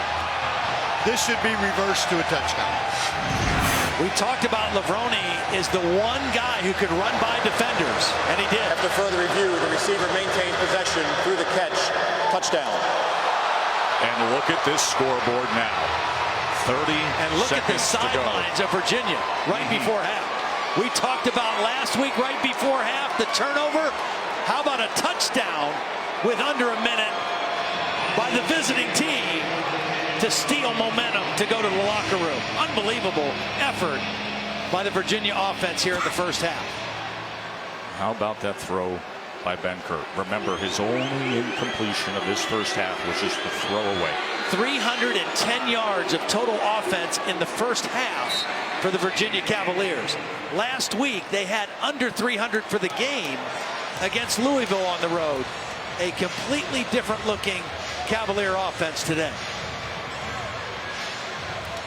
Undefeated Miami, number 3 in the country, with Virginia coming into town after really the heavyweight main events of the last 2 weeks here at Hard Rock. Virginia Tech and Notre Dame. We came on the air, we say be careful of the sleepy nooner. Yeah. This team is wide awake here, Virginia. It's unreal. You know, and we talked to their coaches last night, and they said, they were very honest. They said, you know, our goal was to get to 6 wins, get bowl eligible. These guys had not been to a bowl game. They hadn't had a lot of good things happen to them. We reached that pretty early, and we exhausted so much energy in our comeback, exciting win over Georgia Tech that we did not recover emotionally or mentally before we went to Louisville last week, and they played poorly. Well, they've recovered today so far in the first half. This is a focused team that has had a plan offensively and defensively and have executed extremely well. They're up on their toes on that Virginia sideline as Delaney will kick away. And Thomas will take a knee. Benkert, 17 of 18, 262, 3 touchdowns, not a bad. Well, he's been so comfortable and calm in the pocket. He's been accurate, and all 3 touchdowns have been special. This one, he gets to the speedy receiver. Some bad angles, bad tackling by Miami helped. This one, the out and up, on the move, delivers the strike to a wide open Joe Reed. And then moments ago, rolling to his left, perfect drop in the bucket to Lavroni. Outstanding first half of throwing the football. Nearly flawless against the Canes. Never make assumptions, folks. College football. Week after week. 21-14. Miami's going to get the ball to start the second half. The issue is with the Miami defense. And Manny Diaz has got to figure some things out for that unit in the locker room here at halftime. The Capital One halftime report is next after this message and a word from our ABC stations. To the Capital One Halftime Report. In South Florida, we've seen the turnover chain come out twice, but it is Virginia led by their quarterback, up by 7. Herb Benkirk has been fantastic in the air. Yeah, Miami better look out, Booger. They're used to playing from behind. They're the underdog. They're the big dog today, and they're having trouble handling it. Well, no doubt. And you see Virginia is not scared. They're throwing the football against this Miami secondary. And more importantly, the offensive line is protecting. The defensive line is not getting to him. And they've got nothing to lose. Exactly. They can play free. Miami's got all the pressure. They do. Undefeated, another undefeated team. Meanwhile, Wisconsin, number 5 in the land, hosting number 24, Michigan. First quarter scoreless. The punt, Nick Nelson at midfield, and he'll shed some tacklers here. There's a lot of traffic, and somehow Red comes out. It's amazing how many times when the ball hits the ground, the people covering the punt relax, lose their eye contact, and the guy can pick it up and run it back. Kicking game's huge in a tight game like that. Badgers on the board first. We got a turnover here. Brandon Peters, nobody open. He'll scramble and then reach for the end zone. Tuck it, son, tuck it. Bill Belichick said it the best. When you get near the goal line, do not try to reach the football. This happens all the time. Freshman mistake. Yeah, we'll see how this plays out. Michigan still down 7-0 as Wisconsin got the ball, and then Peters downfield. Donovan Peoples-Jones, he's the playmaker. Well, the best thing is you can't score in the red zone. Throw deep passes. I like that. Now you get 4th and 1. You 3rd and 1. You can score in the red zone. Plunging it in there is Ben Mason. We're tied at 7 apiece there. It's it's a tie game at the half, and we have 4 undefeated teams left in the FBS. All of them playing in the early window. Kevin Nagandi here, Mac Brown and Booger McFarland. Let's go to the number 1 team in the land. That is Alabama. The 3rd undefeated that you're seeing in this highlight rip, and they were 48-point favorites taking on Mercer. Jalen Hurts, this is just a quiet day at the ball yard. 7 for 7, 180 yards, 3 touchdowns. This day was done. When you're Alabama, you want to get your young quarterback, Jalen Hurts. You want to get him into the game, throwing the football. They may cover that spread in the first half, yeah. Well, there's pressure on Miami, not on Alabama. Not on Alabama. It was a scrimmage. By the way, right? Capital One. Let's take a look here at Jalen Hurts trying to keep his team closer in the top 4. 66-yard touchdown pass to Calvin Ridley. One of 3 scores for Hurts as he's thrown 4 in the first half as Bama currently rolling against Mercer. This is one of those games, though, you got it on the schedule, but you're focusing on the Iron Bowl next week. And maybe Auburn's doing that already, taking on Louisiana. Monroe is 38-point favorites coming off that dominating performance against Georgia. On the plains here, Kerryon Johnson. In a year where there are not many Heisman contenders, Kerryon Johnson is emerging as one. Oh, a week ago you're like, I'm not sure now. You're feeling it, Booger, huh? You have a good performance against Monroe. Yeah, we'll see. Brian Williams going in. And when this game is stuck between Georgia and Alabama, really flat today, they'll win, and this will help them get ready for next week. Stidham, the deep ball, the Darius Slayton. Stidham, 176 yards. How about that game, though? 14-7 at the point. Never too soon to talk about the Iron Bowl. The winner, of course, playing Georgia in the SEC championship game. And we'll keep an eye on that Louisiana-Monroe contest with Auburn maybe looking forward to that game against Bama. Yeah, it won't matter. They're good enough to win, but they didn't spend a lot of energy today. All right, Clemson now, number 2 in the land, taking on the Citadel. 200 miles separate the schools. Kelly Bryant airing things out. The Deion Kane, 53 yards. That's good to know. I always wondered where the Citadel was. Good to know it's close to Clemson. That's what we bring to the table, geography. Love it. Now, Bryant's day was done here. 230 passing yards, 3 touchdowns. Clemson coming in as a 47.5-point favorite. They were rolling. There's no doubt. I love the purple unis, though, too. And there is Hunter Renfrow.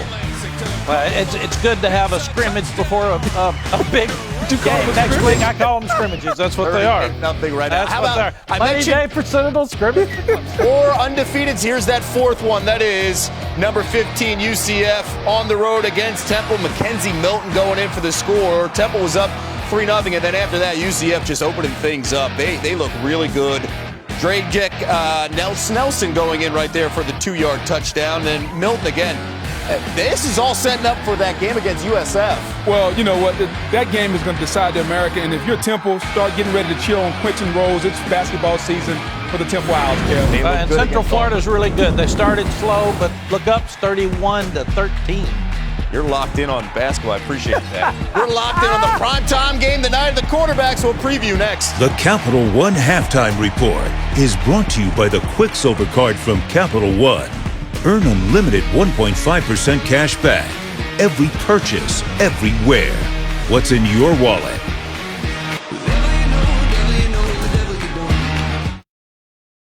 Welcome back to the Capital One Halftime Report. Back and Booger back with you. TCU coming off that loss to Oklahoma, still though very much alive in the Big 12 championship. Top 2 teams. Don't forget that. Devontae Turpin going in. 10-3 game here. Not a lot of offense. That's a surprise there. They're right? without Kenny Hill. Kenny Hill stayed at home. So Texas, West Virginia. We're going to remind you. Hide your eyes. Will Greer going in for the score, and this is a little gruesome. That right hand. You see his finger. Oh, what do you mean that's gruesome? There's nothing gruesome about that. That's football. It is football for some. That's part of football. I agree. For some, though, I'd like to give warning out there. Right now, it's Texas up 14-0, and Greer had to go to the locker room. Okay. Well, let me say, losing your quarterback ain't good, bro. I get that. Let's just see the fingers. Well, I mean, some of you guys may be squeamish, but listen, I've dislocated this finger and dislocated this one. Some people think I throw up gang signs sometimes. This is actually how my fingers look. You're not saying West Side. Well, no doubt. And if you're Will Greer, it's important so your fingers don't look like this, that you listen to the doctors and you splint those fingers after the game. His ability to throw the football is gone, though. Gone, right? It's gone. But you're old, and they used to not even splint them. They just said, look, go. You're 30 years old. You're talking about me being old. And you played in the middle where it didn't matter. Your hands were getting hit every time. Quarterback. Wow. There's some talent. There's some. And gripping that football, right? That's a big deal there. Yes, that dislocated finger. But for West Virginia, they're 102nd defense to start with. Sam Ehlinger came in, 8 of 10 passes, 2 touchdowns. Texas looks like they're good. And again, when you look at the bottom, there's still a percentage chance for the Mountaineers to make the Big 12 championship game, and they're down 14-0. Texas will win away from becoming bowl eligible. We're going to keep an eye on that TCU game, of course, because if they were to slip up, Oklahoma State's chances and maybe a Bedlam rematch in the Big 12 championship. That's something to keep an eye on and focus. Meanwhile, let's go to the Big 10. Number 23 Northwestern hosting Minnesota. Jeremy Larkin up the middle. Touchdown for purple. This was all about Northwestern's offense. Yeah, man. I mean, the boat's not being rowed today. Boat is sinking. Thorson. Yeah, Pat Fitzgerald's done a great job. It's kind of quiet, but they'll beat some people they're not supposed to and then dominate some other people like this game. What a great game offensively for Northwestern today. Thorson, he can make some plays there from the quarterback position. A couple touchdowns right there. Taking water. Eric Dickerson. Let's take a look at JT Barrett as he looks to lead Ohio State to victory versus Illinois with driving success brought to you by Honda. The Buckeye senior will play his final home game at the Shoe as he looks to keep Ohio State's playoff chances alive. Catch that game right here, 3:30 Eastern on ABC. Mississippi State, they gave all those problems to Alabama. They were down 14-0 at one point to the Brett Bielema's. Arkansas's fighting. They know Brett Bielema's job is on the line. Pac-12 preview. Can't wait for tonight's primetime game. That's ahead. The Capital One Halftime Report is brought to you by the Capital One Venture Card. Earn unlimited double miles on every purchase, every day. What's in your wallet? The College Football Playoff Top 25 Ranking Show, Tuesday at 7 on ESPN, presented by Capital One. The victory bell on the line. Number 11 USC taking on rival UCLA later on tonight in prime time. Darnold versus Rosen. Guys, what have you learned so far this season? To me, this is about which quarterback is going to make the better decision. Sam Darnold didn't make good decisions earlier. Neither did Josh Rosen. Both of them have gotten better. Who can make the best decisions tonight? And UCLA's having trouble stopping the run, and USC's running the ball better, which will help Darnold throw the ball downfield. Keep an eye on Ronald Jones, of course, in that contest. The game! Yale trying to win the Ivy, taking on their rival Harvard. Ooh, look at the move left side. We got a ball that's loose. Malcolm Dixon to the house, and Yale right now up 14-3 late in the first half. Pitt next week, they have Miami. You can catch that game on ABC Friday. Taking on Virginia Tech here. Josh Jackson, the keeper, and Tech's on the board first. Well, I hate the fact, Booger, that sometimes after they get out of the playoff picture, out of the conference picture, we don't talk about the games anymore. Yep. These games are still important. Ben DiNucci, nice play there. We're tied at the time. Tech up 10-7. Second half, BU versus Virginia after this.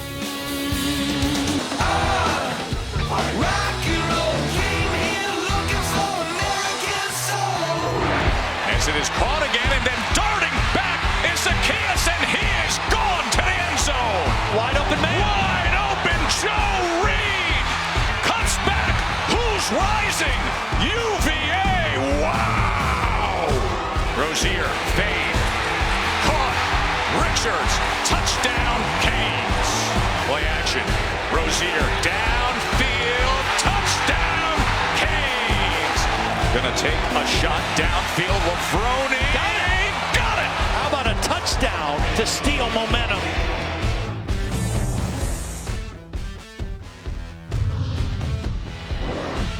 Welcome back to Dr. Pepper Championship Drive Game of the Week. All that sound analysis about the college football playoff. Oh, it's great during the weekdays. And then we play football. And you see scores like this. 21-14. Joe Tessitore and Todd Blackledge with you. I mean, UVA, the passing game in the first halftime.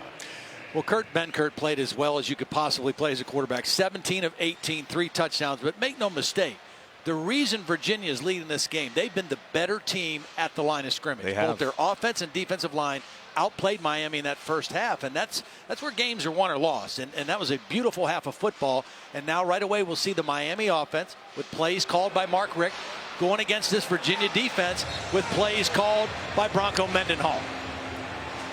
And consider what that Miami front did last week, what they've done in recent weeks and for most of the year.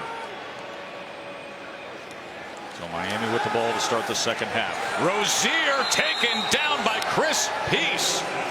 Moments ago, Holly with Mark Richt.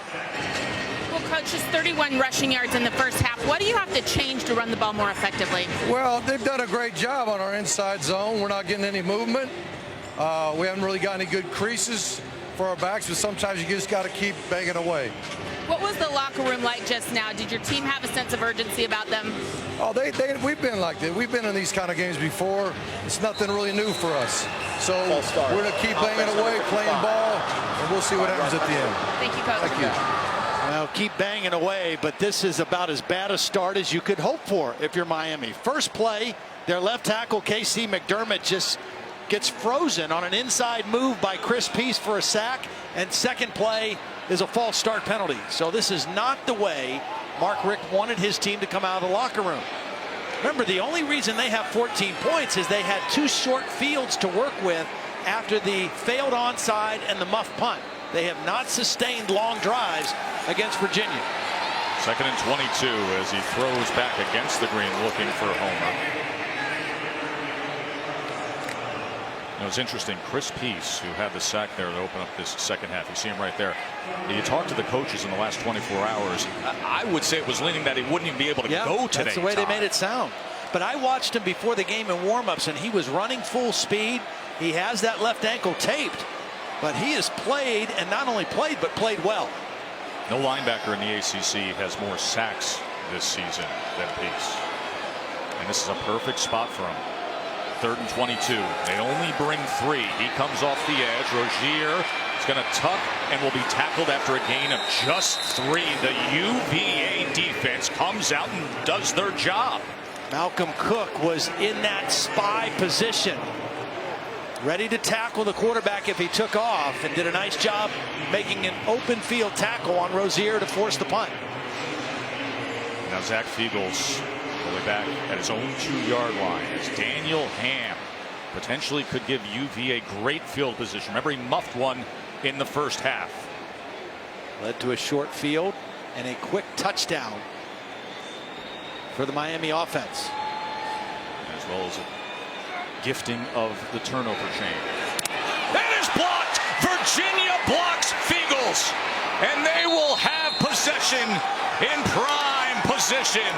It was Snowden coming in.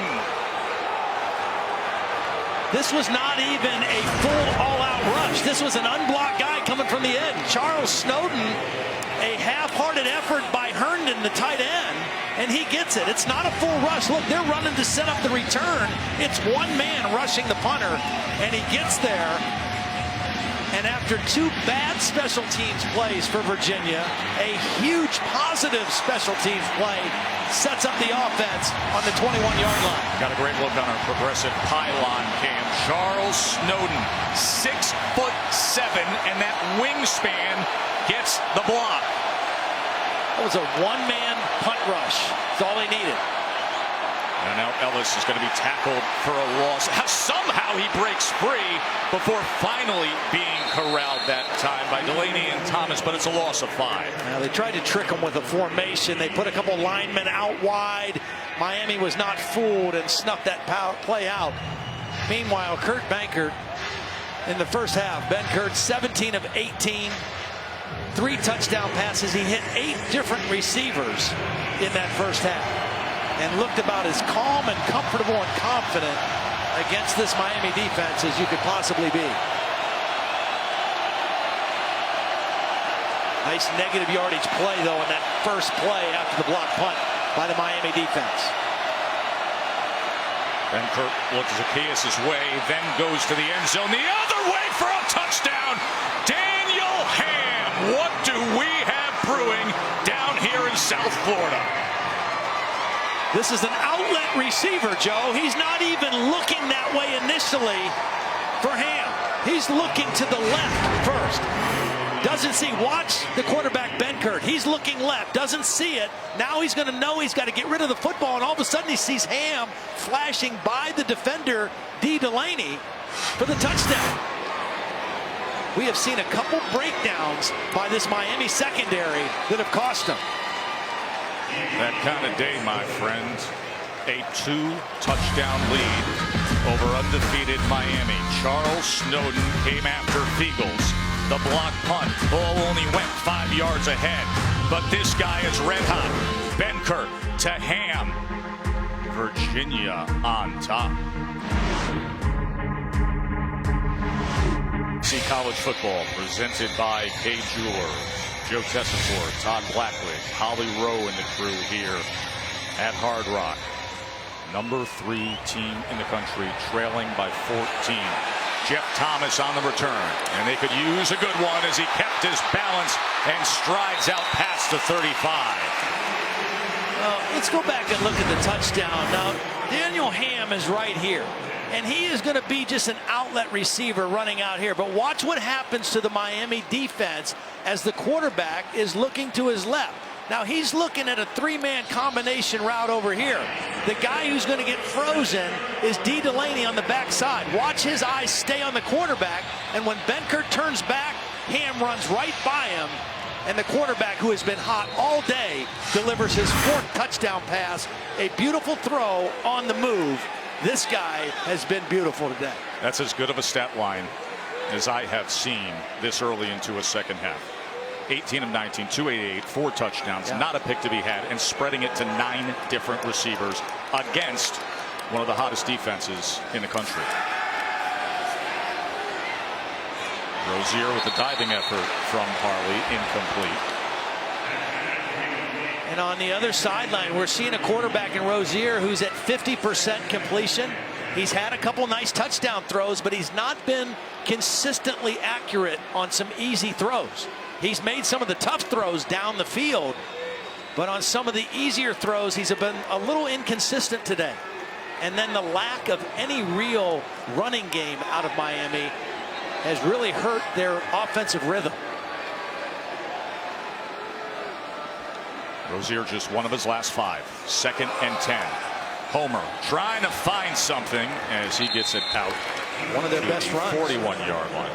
I mean, this is a running offense that had 237 yards against Notre Dame last week. A very physical run defense. And right now they're at 31 after that positive run on 2nd down. Again, 3rd down, the area of concern for this Miami offense all season. 3 of 8 today. 3rd and 5. Rozier is going to tuck and run, and that cutback will get him the 1st down and a whole lot more. Big chunk play from Malik Rozier. 24 yards. A Virginia player is down back at the 40. Well, he has done this all season. Watch him get a good block by Herndon right here in the middle also that springs it for an even bigger gain. He was going to get the first down just on his decision to run. Herndon got him about 10 more yards. Remember, Brenton Nelson was slow to get up in the first half, and we will check on him when we come back to Hard Rock Stadium. College football on ABC, presented by Kay Jewelers, is brought to you by Buick, proud partner of the NCAA. Beautiful day here at Hard Rock Stadium in South Florida, but not a good look on the scoreboard for the home team. You know, UVA had lost their last 6 games that they played in NFL stadiums, but they are liking this place right now, 28-14. And the way the roof is and the sun, there is very little sun left on the field. It is almost completely shaded, so it'll be a cool finish to this game. Rozier, the leading rusher now for Miami. He's looking to get it downfield, but Chris Moore got in the way of Jeff Thomas. He got lucky on that one because this was well defended by Virginia. Chris Moore in zone coverage is going to release Berrios and drop underneath the throw. Just didn't get turned around in time to jump very well for the football. Got a hand on it. But Rozier very lucky that one wasn't intercepted.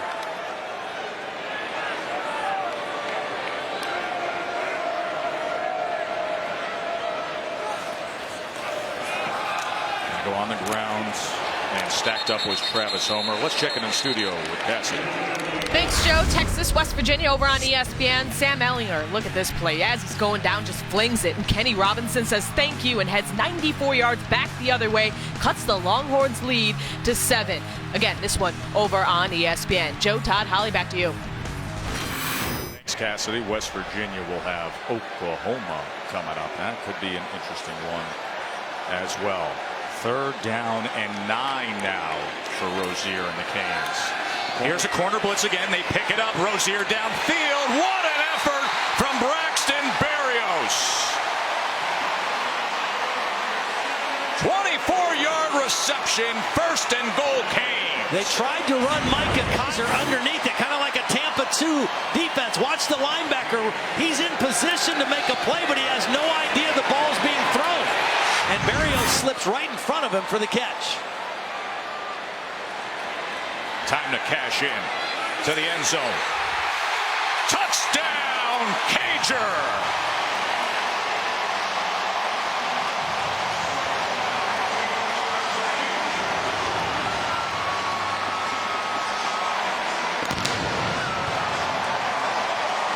Boy, this is where Rozier has been at his best, throwing the ball to the end zone. He has been spot on, throwing in the perfect spots for his guys to make plays. Cager, a 6'5" receiver. Hard matchup for a corner. His first touchdown catch of the season.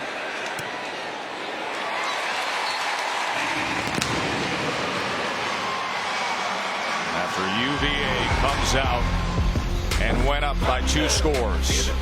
Rozier, beautiful ball to cut it back to a touchdown.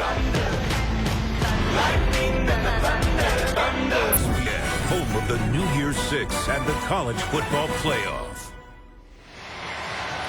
ABC College Football presented by Kay Jewelers as we continue Dr. Pepper's championship drive game of the week.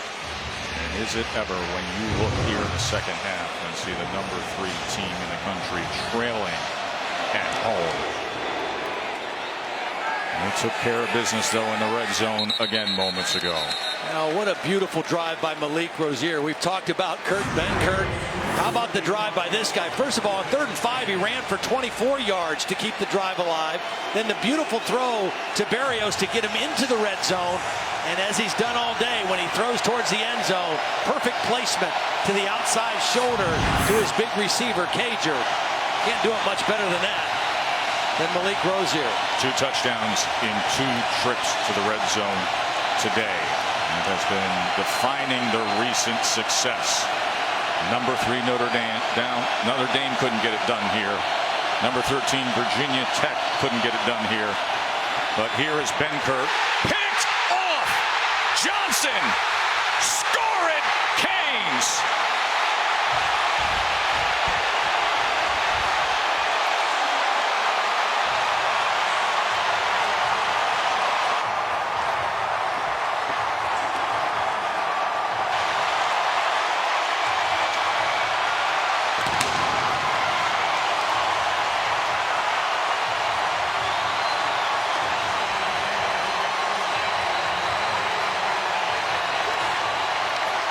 That's the leader of their secondary, Jaquan Johnson. Third game in a row with an interception. This one could not have come at a better time for this team. Timeout, Miami. This will be a 30-second timeout. Watch Jaquan Johnson read this play. He's a safety. He's right here. His eyes are right on the quarterback, and he is going to anticipate where this ball's going and cuts right in front of the intended receiver. Up until that point, Kurt Benkert was 4 for 4 throwing on first down.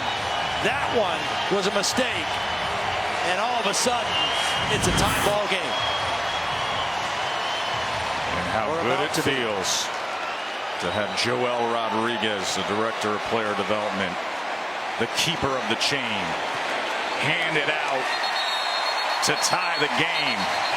Flag is down. We will check on that in what would be the game-tying PAT, and it will be against Virginia. So indeed it is 28-28.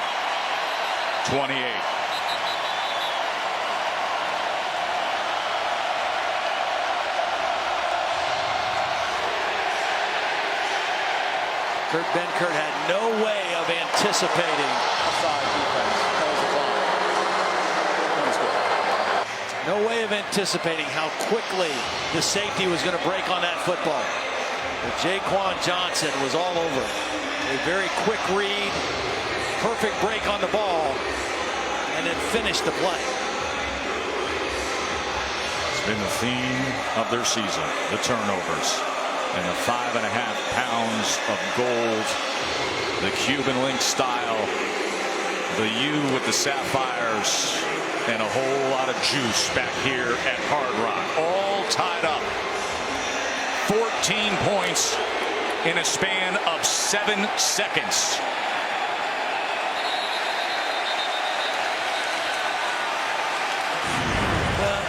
You just feel it. Watch Jaquan Johnson again. Just read this and boom. Right now, goes to the route, steps in front, and they've been doing this all season. Forcing turnovers, getting the crowd fired up, getting the chain out.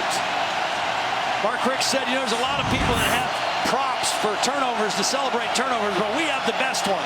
And it fits this place, this city, this culture better than anybody. You've talked about the fact that it almost snowballs when that thing comes out the first time and it gets going. And boy, is it roaring now here. Zacchaeus, nice run to the outside. Holly. Well, you know, one thing that Miami defense didn't do last year very well was create turnovers. So in the summer, Manny Diaz and his staff were sitting around, hey, what can we do? What can we come up with? He said, I really don't remember who in the room said, what about a chain? But it went off from there. They decided it had to be Cuban link to fit this place. He said, we didn't even bring it out, though, till the day before the season started. I finally thought, uh-oh, I better show it to Mark Richt. He said, yes, I love it. It fits us perfectly. Especially at moments like that. 2nd and 1. Benkert. As he will get ahead for a first down. Cassidy.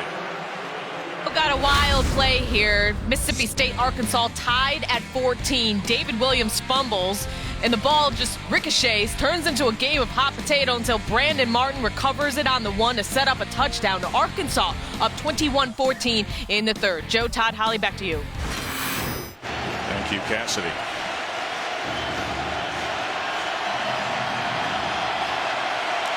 This crowd senses it now. Yeah, they're back in it. There's no question. Moments ago, they were down 2 touchdowns. It's tied, and they are right back in it. Remember, they were down 14-zip and then 28-14. And now that front is getting after it. Trent Harris.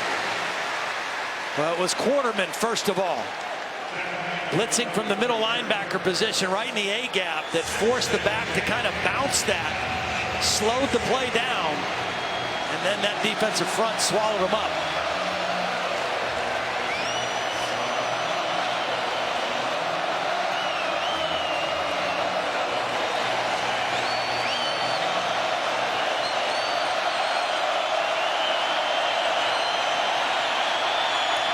As Big Joe Jackson staring down Benker here on 2nd and 11.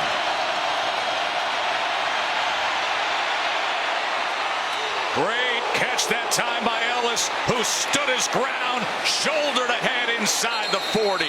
We've seen this same play a few times. It's the outlet receiver who continues to turn up the field, and a little bit of lackadaisical effort on the backside by a Miami defender. What a hit by Jaquan Johnson, but Jordan Ellis hangs on to it.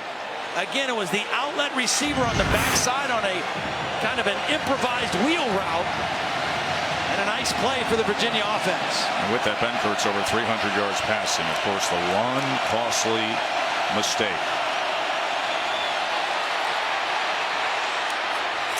He's missed twice. One he threw away on purpose, and one he threw that he shouldn't have thrown. And it cost him 7 points. It's amazing to me, just the feel in here, Joe, and the sound in here. On the Rozier touchdown pass, it got loud, but nothing compared to what it was like after the turnover return for a touchdown. That has just become so much a part of, they've embraced that, and it's a part of what this whole place feeds on this year for the Miami football team.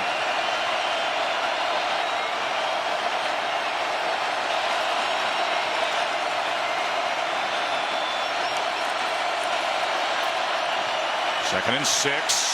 Benkert incomplete. Holly. Well, guys, I was able to use my decibel meter to track how loud it gets in here on a touchdown. For Miami, it's about 94.8 decibels, which is pretty loud. But on the turnover, it got much louder, 105 decibels. This place went crazy. They are feeding off this defense. And Manny Diaz says, I swear it's louder for a defensive touchdown. He's right.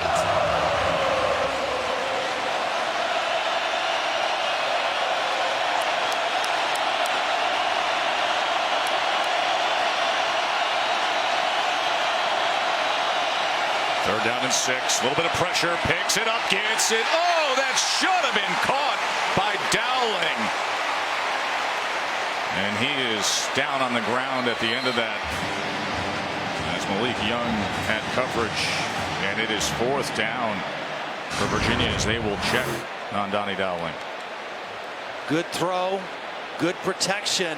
Would have been a conversion. Dowling just not able to secure the catch.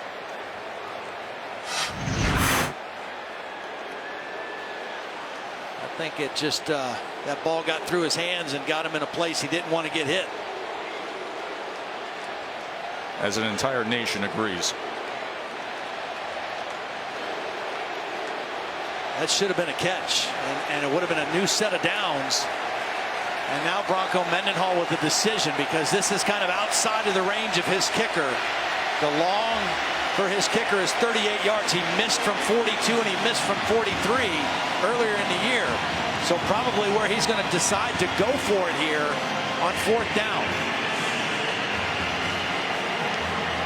That decibel meter is going to be going off the charts. 4th and 6.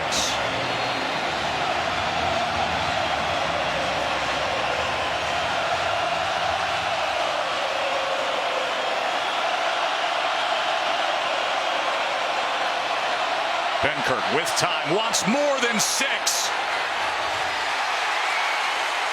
And there is no flag. He pushed him down. I don't know how you don't call that. That was a push. There was no flag. I mean, the ball is in the air, and the defender, Trajan Bandy, is going to push. Trajan Bandy just pushes right there to go for the football. I don't know how you don't call that. His hands are on him. He pushes off and then goes for the interception. Bill Lamagna, what do you see? I see a right hand that had separation Pass interference. When you say separation, something, now, Bill, you spent all those years in the Big Ten watching these plays. When you see the arm extend, you want to see, there's always going to be hand contact in that. When you cause separation or restriction, that's where you're fouling. And that's what you had with the hand extending with that separation. No call. Miami football, turnover on downs. As Dallas gets ahead for 2, tackled by Peace. You know, Joe, one of the things that Mark Richt said to Holly coming out of the locker room was, hey, you know, we've been in games like this. We're just going to keep banging around, keep playing ball, see what happens. Everybody remembers what happened last week against Notre Dame and Virginia Tech, but before that, they had 4 one-possession games in a row. In some cases, at Georgia Tech, kind of lucky to even win on a 4th and 10 play completion. So they've been here before. They've had more games like this than the other way. 2nd and 8, right over the middle to the big target. Herndon, the tight end, and he fights for extra yards to midfield. 14-yard reception by Christopher Herndon. First time that they've gotten the ball to Herndon. Good protection, good quick throw. Shows you the strength after the catch by the big tight end. 83 career receptions now. First down at midfield. Dallas going to test that right side. Nice cutback as he gets it to the 45. Virginia's safety, Brenton Nelson, has not returned to the game, guys. They saw him in the medical tent with the right. It looked like a hamstring injury. I did see them put a pad on that hamstring under his pants, but he has not returned. Joey Blunt, a freshman, number 29, out there now. Second time in the game they've had to do that. They get it to Michael Irvin, the son of, and it's another first down for Miami. Quick throws. Nice job by Rozier, just taking what the defense allows, not forcing the issue. Another quick. Oh, boy, was that dangerous. Bryce Hall should have had a pick 6. Yeah, he read this. The outside receiver's going to try to block, but Bryce Hall read it so quickly. We almost had a repeat of what we saw from Jaquan Johnson earlier, because there was nobody was going to stop him from getting to the end zone if he secures that football.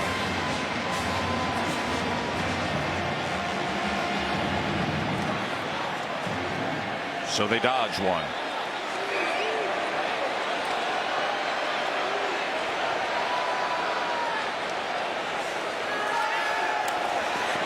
Rozier picked off this time by Thornhill. He was looking for Jeff Thomas. He floated it, and Thornhill picked it. And the only problem I have with Jeff Thomas here, now he's a freshman and he's not very big at 5'10", 175. But if you see this ball is going to get intercepted, you better go fight for the football and help your quarterback out. Big play by the Virginia defense. Cassidy Hubbard with your studio update to check on the slugfest between Michigan and Wisconsin. Alex Hornibrook throws a dart 24 yards to A.J. Taylor. The Badgers up 14-10 in the 3rd. And elsewhere in the Big Ten, number 9 Ohio State taking on Illinois. Coming up next on ABC. Joe, Todd, Holly, back to you. So Wisconsin trying to get through Michigan. They got Minnesota and then the Big Ten championship game. They are one of the 4 undefeateds, as is Miami, tied against unranked Virginia here. Late in the 3rd. Benkert, pressure, gets to him.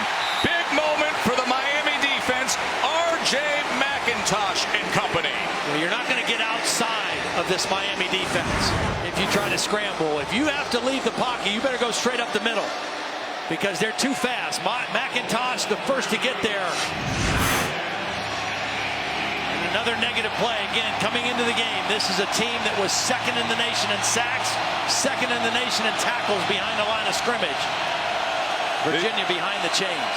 And potentially a huge field position opportunity here. A 2nd and 17. As they will safely keep it on the ground, and not even getting back to the line of scrimmage that time was Jordan Ellis. McIntosh and the rest again. that first down play, and really I think a bad decision, one of the few bad decisions by Benkert in the ball game to try to scramble outside, really puts Robert Anae, the offensive coordinator, in a tough bind here. Inside your own 5-yard line, third down. Be smart with the football right here. 3rd and 18.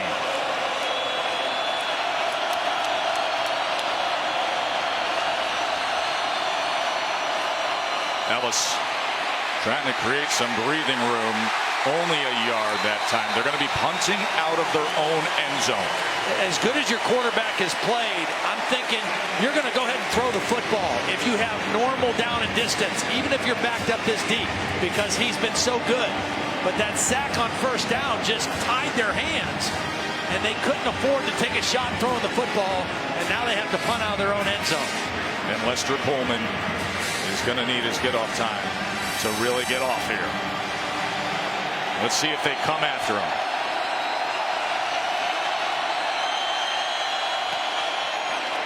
And let's see, directional punts this, and let's see where they mark it, because this could be a great spot for Miami.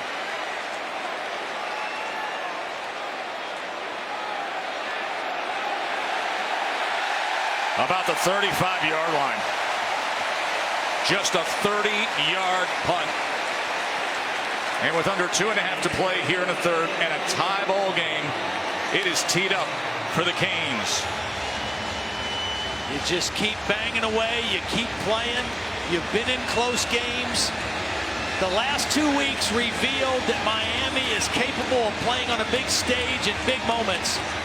Today and next week when they go to Pittsburgh, these are tests of the maturity and the character of this undefeated football team.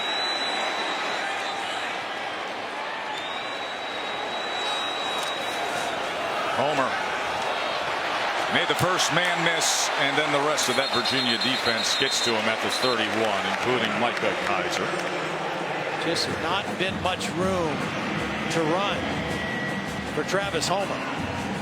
Where they were up on their toes, dancing a little earlier in this second half. Some of those doubts start to creep in when you give up 2 touchdown leads 2 times in a game. 2nd and 6. Miami has taken advantage of the short field most of the day today. Will they again?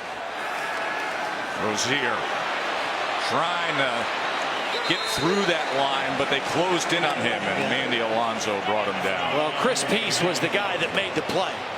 Chris Peace was rushing the quarterback. That's his specialty. Watch number 13. He's the first guy that's going to get there and get a hand on Rozier. He's not able to pull him down by himself, but he's the first guy to slow the quarterback down. And then Alonso finishes him off. For a guy that wasn't supposed to play with a bad ankle, Chris Peace has had a very productive day. 3rd down and 9. Chance for the Virginia defense after this prime position and the short punt. And they're going to run the ball on 3rd and 9. And somehow Homer made the most of that. Finally, Brown was able to get to him, but he picked up 7 there. Homer runs so much bigger than he is. I mean, he is a physical guy, runs with a little bit of a chip on his shoulder. 195 pounds. That was a hard-nosed run right there. I'll bring on Michael Badgley, who is just an excellent place kicker. Last week he became Miami's all-time leader in field goals made. This will be a 44-yard attempt. Snowden back in on this play too.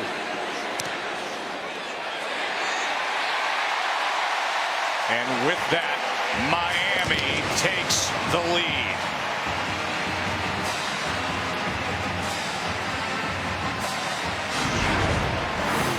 You're happy if you're both teams here. If you're Miami, you're happy that you've weathered this storm, you've fought your way back, and you have finally taken a lead in the football game.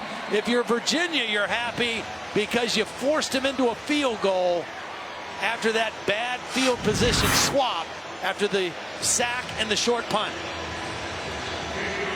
And you got a whole quarter of football to play to try to decide this one. Miami's first lead of the game. 17 unanswered points for the Canes. thought you made a great point moments ago, Todd. You're talking about don't get fooled by the last couple weeks. Yeah. Miami's season prior to what we saw against Virginia Tech and Notre Dame was defined by close games. Joe Reed will take a knee, and we will remind you that Week 11 of the NFL begins with Sunday NFL Countdown at 10 a.m. Eastern on ESPN. Who thought we'd ever be saying this? The 5th anniversary of the butt fumble. The crew's going to count down the biggest blunders in NFL history. Plus Randy Moss on You Got Lost. I love that segment. And Monday Night Football comes to you with Matty Ice and the Falcons against Russell Wilson and the Seahawks. Well, all of a sudden, Kurt Benkert has cooled off a little bit. He only missed one in the first half. That was a throwaway. He's now 20 of 25, which is still pretty doggone good. But the Miami defense playing with a little different fervor and a little different energy than they had in the first half. Here's Ellis out of the backfield. He makes his way to the 30, tackled by Norton.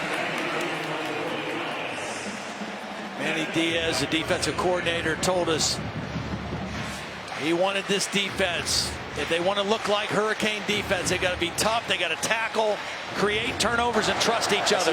They're starting to look like that now in the second half. 17 unanswered points for number 3 Miami. College football presented by K Jewelers will continue after this message and a word from our ABC stations.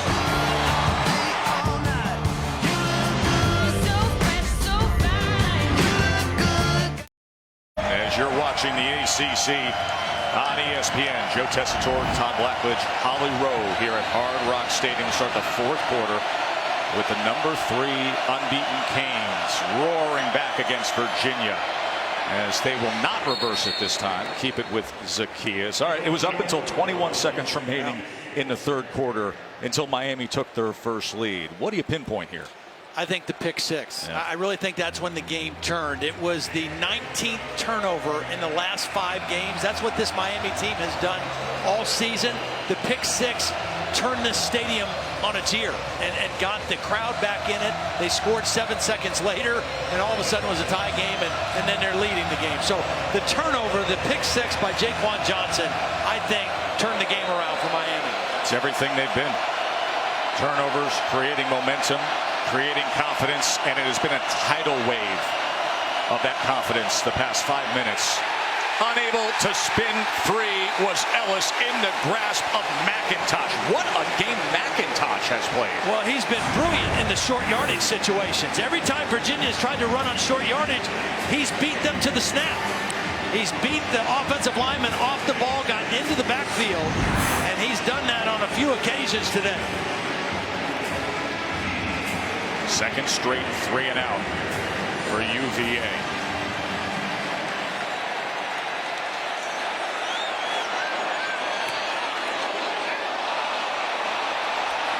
Barrios from the 23. Flag is down as there was contact with the punter Coleman. And they only needed 2 yards on 4th down, so they're going to get a new set of downs. Kicker, receiving team number 53, 5-yard penalty, 1st down. That was a break for UVA right there, as we just said, the back-to-back 3 and outs, and now this.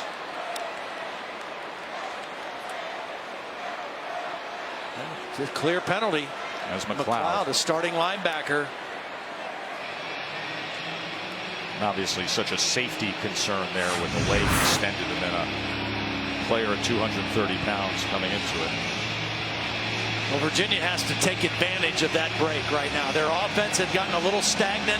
They got a gift right there. And Kurt Benkert and this offense has to capitalize. They've got to move the football, and if nothing else, they need to flip the field on Miami a little bit here. So what do you do with a second chance?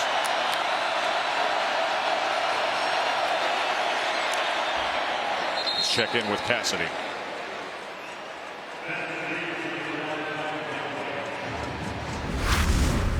Number 5, Wisconsin adding to its lead on Michigan, and Kendrick Pryor on the end around 32 yards for the score. Just FYI, Brandon Peters left the game with an injury. John O'Korn in at QB now for Michigan. And coming up next, Nick Bosa and Ohio State need a win to stay in control in the Big Ten East. Taking on Illinois, 3:30 Eastern. Back to you.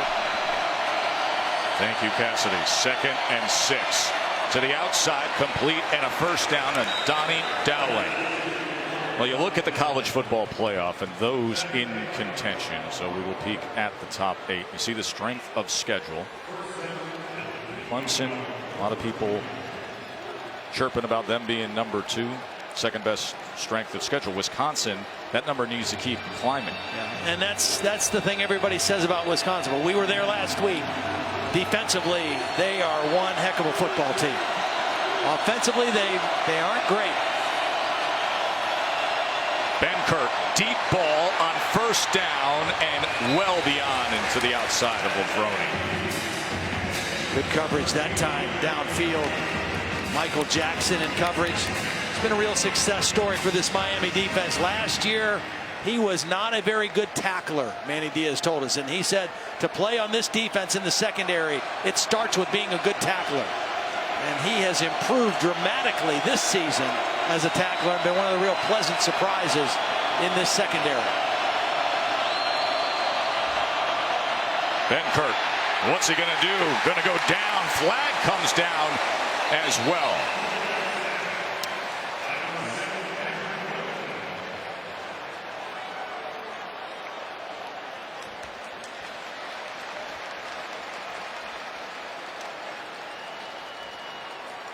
It'll be interesting to see if Miami accepts this penalty.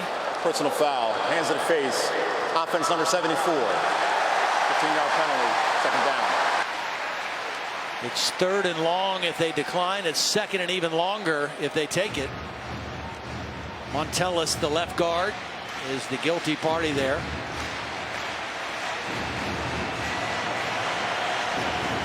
They will accept the penalty.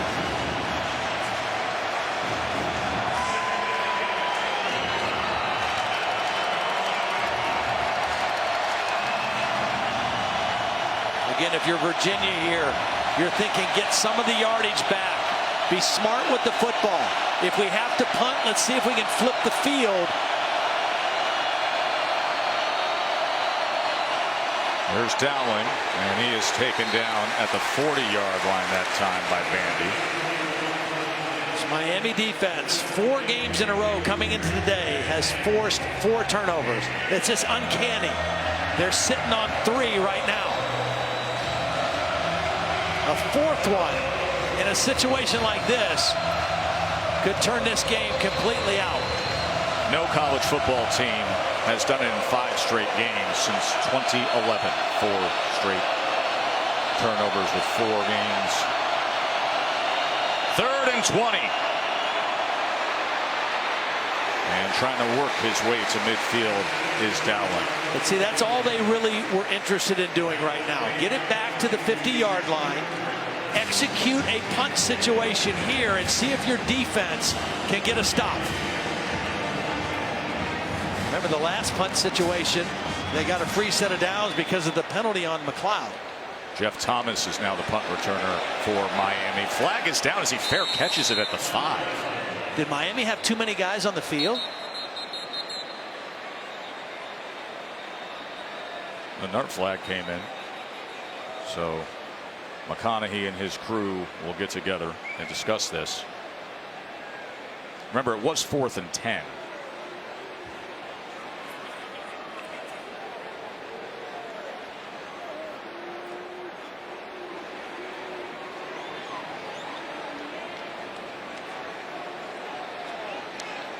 If the play stands as it is right now, Virginia happy with that execution on the punt.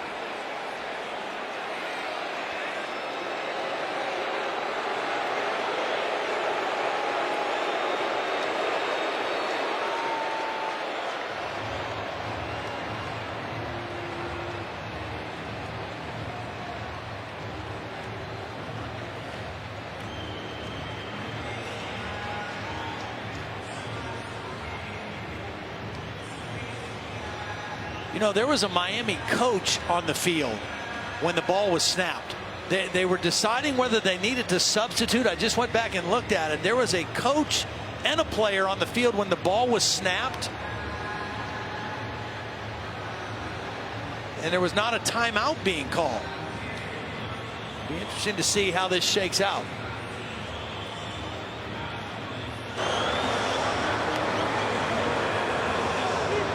during the return, University of Miami had 2 number 4s on the return team. That penalties declined, first down. You know, it's interesting because Berrios is typically the return man. Yeah. But Thomas ran out there, who wears jersey number 4. He's a wide receiver.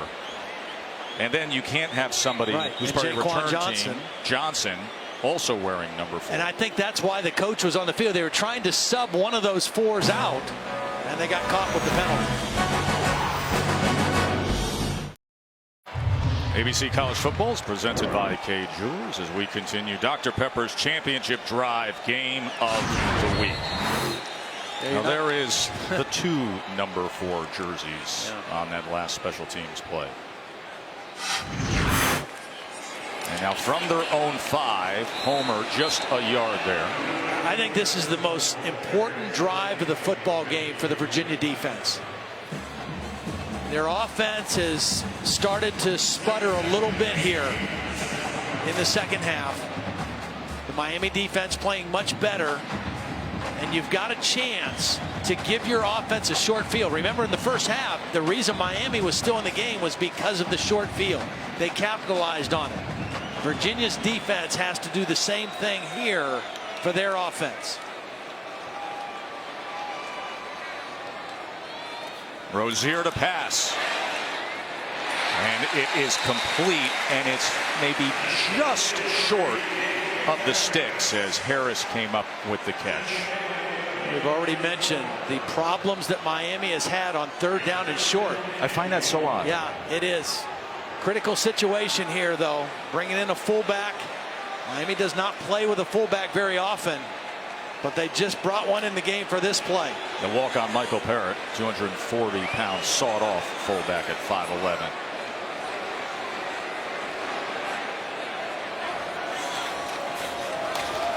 And once again, they can't get it. It just continues.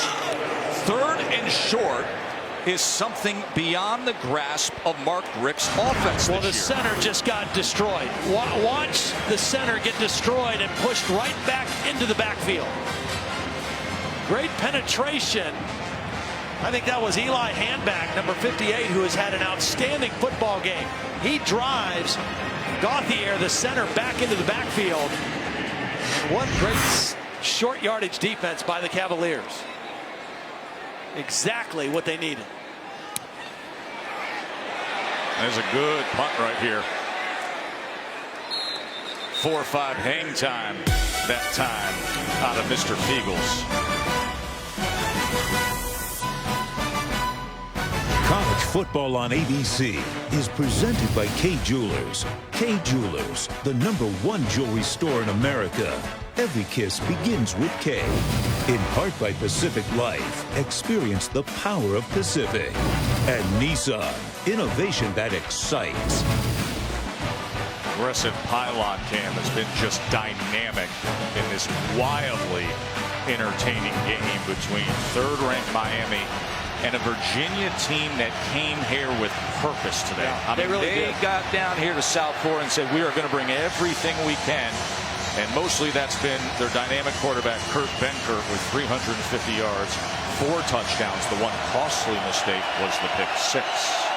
First down, being productive on first down has been huge for them today. When they've done it, they've done well.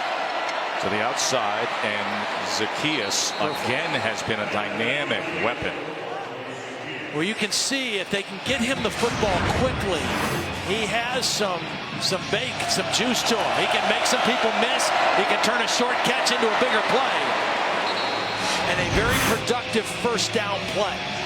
Again, this is an offense that last week against Louisville only managed 277 total yards.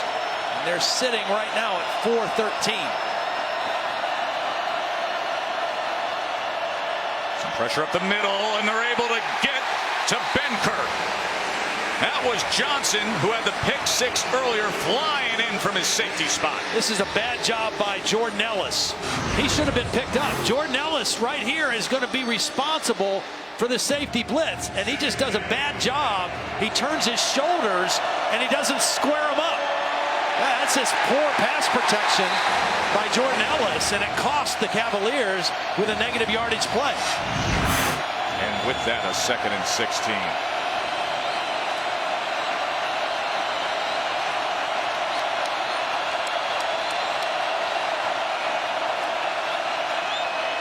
Benkert.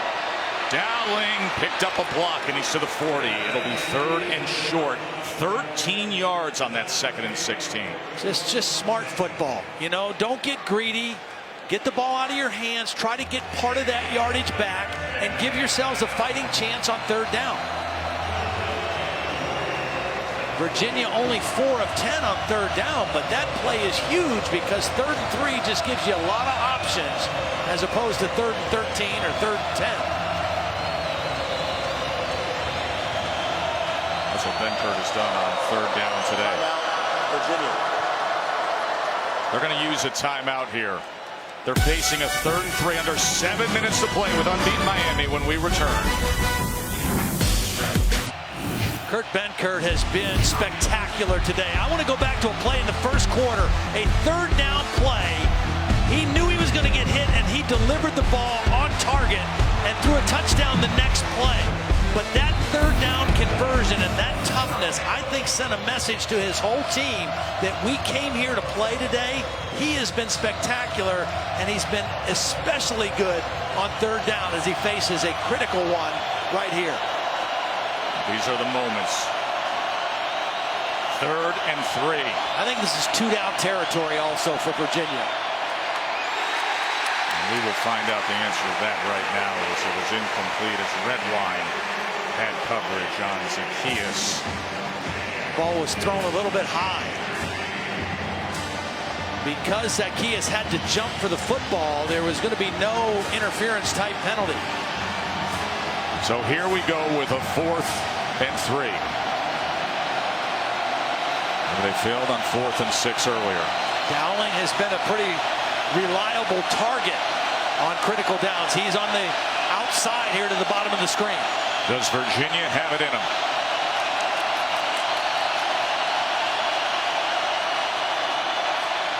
Benkert got to extend the play, and he is sacked. He is brought down by Trent Harris. Yeah, you can't extend the play outside on these guys. They're too fast.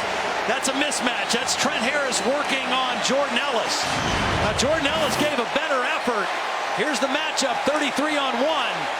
Jordan Ellis gives a better effort on this pass pro, but this is a mismatch. A running back blocking on a defensive end. You're not going to escape that to the outside if you're Kurt Benkert. Good coverage downfield. Nowhere to go with the football. And Miami takes over on the Virginia side of the 50. All championship seasons have games like this. Yep. Where you play a seemingly overmatched opponent that you should take care of, and you got to fight, and they're going to fight back, and then it's decided. And will that be the moment that decides this one? Homer around the edge for 8 yards. Allstate is proud to be part of the team that comes together to do good by contributing to participating universities' general scholarship funds for each field goal and extra point kick. To date, Allstate has contributed millions in scholarship funds.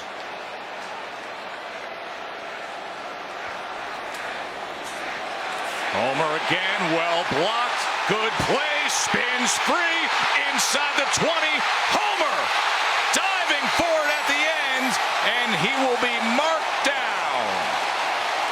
I was a little surprised that Miami was going with tempo instead of eating clock, but Mark Richt felt like this Virginia team was a little down in the dumps after the failed conversion 2 times in a row. They give it to Homer, who has not had much room to run in the ball game. What an effort with the left hand to try to get that ball over the pylon, but you could see the foot did step out before the reach. That was an incredible effort by Homer. We've seen him wear the chain. He's hoping to get a touchdown call on this one. He is one of the great stories of Miami season. Timeout. Miami. This will be a 30-second timeout. He had to step up when starting running back Mark Walton was lost for the season. Walton was averaging 107 yards a game, was hurt October 7th. And Homer has been excellent. And earlier today, he was also excellent on special teams, recovering the muff punt. The first game he had to start was against Georgia Tech. He ran for 170 yards, and he has not slowed down or looked back since. Had 146 against Notre Dame. Had a 64-yard touchdown run against Virginia Tech, and that's what he did in his debut. Best debut a Miami player has had in a generation, as you can see. And he has put them in great shape here to close things out. Mark Richt just feeling, keep the foot on the gas pedal there. 2 straight runs by Homer. DJ Dallas reversing field and taken down by Handback. Eli Handback has played a very nice ball game for this Virginia defense. We talk about Micah Kaiser. We talk about Quinn Blanding, the leading tacklers. Chris Peace has done a nice job rushing the passer, but right in the center of that defense today, Eli Handback, the sophomore out of Ashland, Virginia, has really controlled the action up front. 7-yard loss, 2nd and goal. Now back at the 10. Quarterback run in this part of the field has been good the last 2 weeks. They go with Langham on a receiver bubble, and he is chopped down by Quinn Blanding.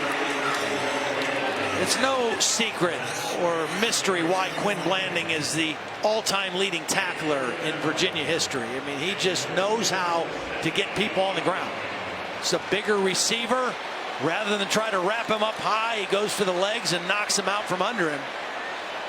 Makes another tackle in the ball game in the open field. So now can Virginia's defense hold this to a 1-possession game? 3rd and goal. Here's the quarterback run. Rozier straight ahead and into the end zone.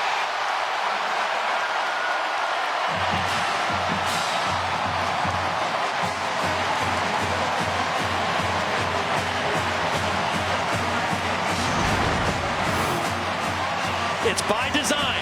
Watch the center release. Watch the patience of Rozier just setting up the blocks by his guard and center and just kind of feeling his way to the end zone. He has a great feel for that play, and for the 3rd week in a row, he scored a touchdown in the red zone off of that play. The extra point was no good. But the lead is 9 with 4 minutes to go. Malik Rozier, the recent success paying off again on the ground. His 5th rushing touchdown of the season.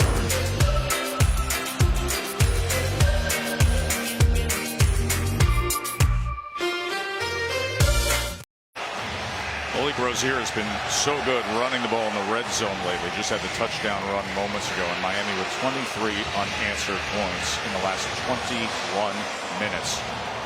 There was no denying. You were watching this game halfway through the 3rd. You thought we were going to see an incredible upset. They trailed by 2 touchdowns, and now look at this. Of course, much more great action still to come your way right here on ABC, including at 8 Eastern with USC and UCLA, 11th ranked Trojans, and that matchup that everybody wants to see, Josh Rosen and Sam Darnold. Came into college football the same year. Rosen was always right from the get-go, the guy we knew everything about. And then, of course, Darnold finished up last season, thrown into action as the Golden Boy. And now the Battle of L.A. will happen tonight. If those 2 guys play as good as the 2 quarterbacks in our game today, it should be special. And here comes that Miami front 7 again. Thomas and Jackson with a scheduled meeting at Benkert. Now, with a 2-possession lead, a 9-point lead under 4 minutes, they're just going to pin their ears back. The ends are going to collapse the pocket. The protection has been pretty solid all day, but Miami not worrying about run right now at all. Just going to go after the quarterback and try to get that 4th turnover for the 5th straight game.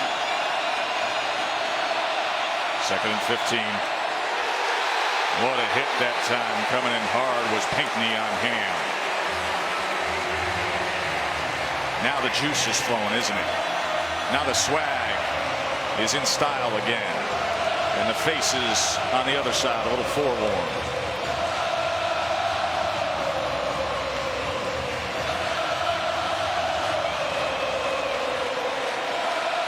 3rd and 15.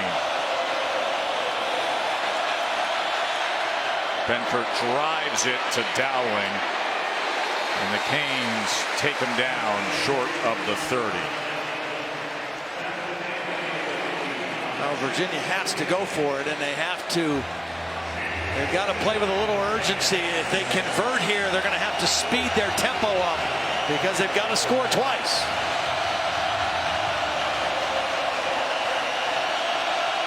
Fourth and 6. And the Canes will be putting this thing to rest in 2 minutes and 50 seconds. Good throw. Lavroni not able to come back and make the catch. He gets off the tight coverage from Michael Jackson, but not able to secure the catch. Would have been a first down. And a costly drop for the Cavaliers. A game effort, though, by Virginia.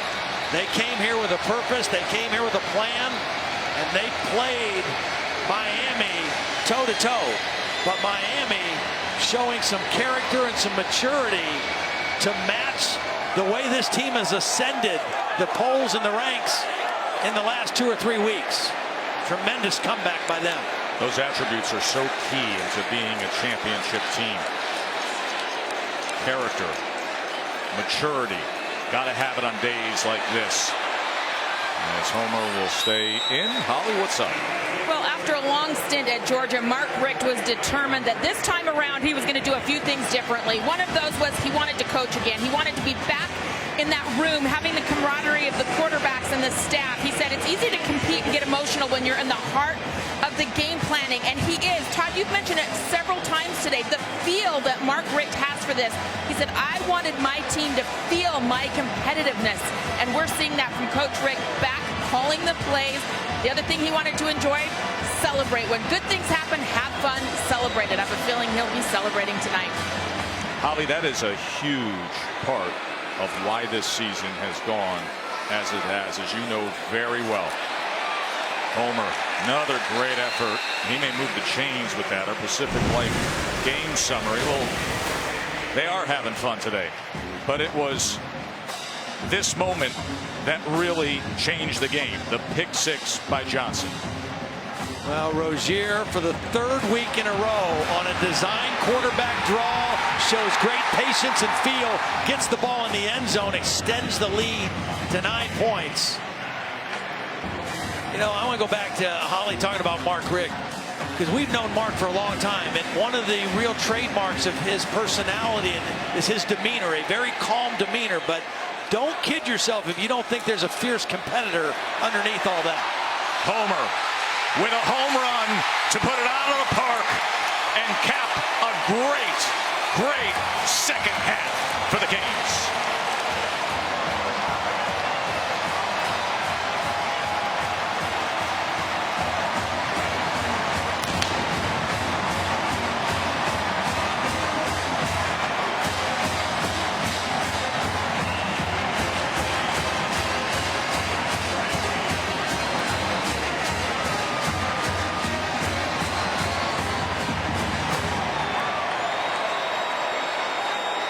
Homer had 5 yards on 6 carries in the first half.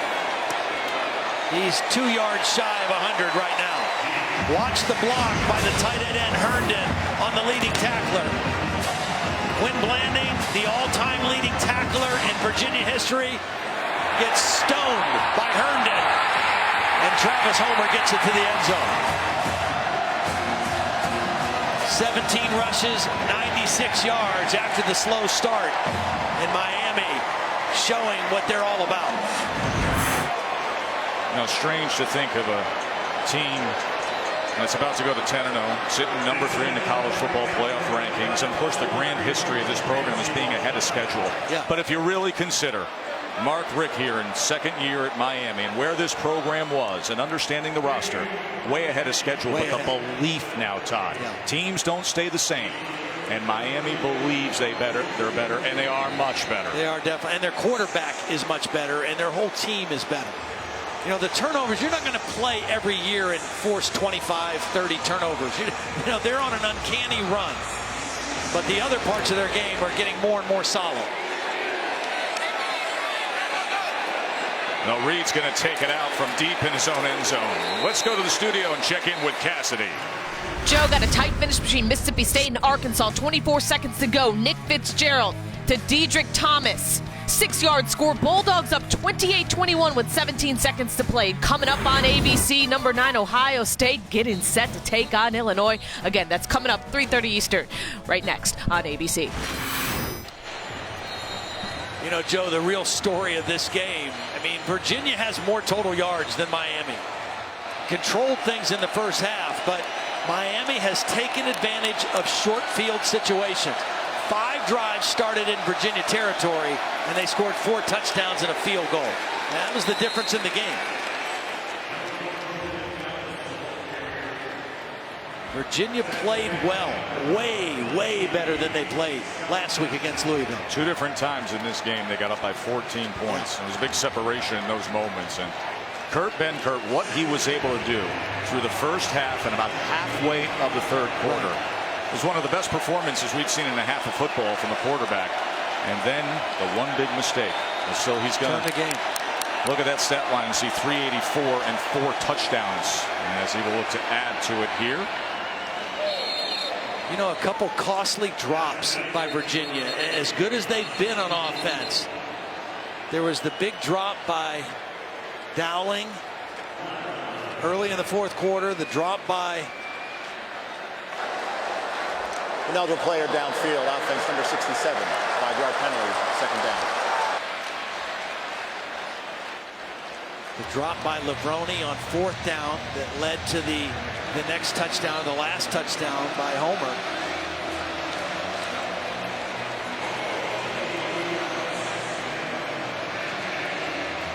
This is still a team that'll have a chance to go play in a bowl game, but first they got to play their in-state rival Virginia Tech, which will be another big challenge for them. And it's not going to be 80 and sunny back up north. There's a good effort from Ellis here as things will close out from Hard Rock. I mean, this thing was a thriller. And then Miami hit the gas pedal. Sacked Virginia 5 times. They scored those 14 points quickly in a span of 7 seconds. 3 takeaways to get the chains. Holly. Well, Coach Ricks, you told me at the half that your team had been in games like this all season long. How did they rebound from a 28-14 deficit? Yeah, I mean, just keep grinding, keep going, keep believing, keep blocking, keep tackling, and keep trusting each other. And our fans were amazing. Virginia played their butts off. They were ready to play. They took us to the wall. That pick 6 really started to change the dynamic out here. How do you describe that energy and emotion that comes with those turnovers? Well, turnovers are awesome, but when you got a crowd full of people going nuts, it's beautiful. They were actually louder on the turnovers than the touchdowns. Oh, I know. That turnover chain is crazy. It's fun. Well, I like your chain, by the way. Thank you. Pretty Just close. A little homage. Your play calling has been amazing.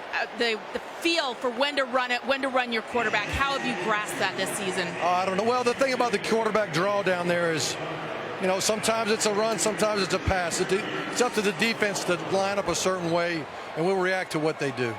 Coach, you said one of your goals this year is to celebrate and enjoy it more. How much are you enjoying today? Well, we're going to enjoy it, I promise. We'll be jumping in that locker room. Thanks, Coach. Yes, ma'am. Why not? 10-0, 7-0 in the ACC. Clash with Clemson down the road.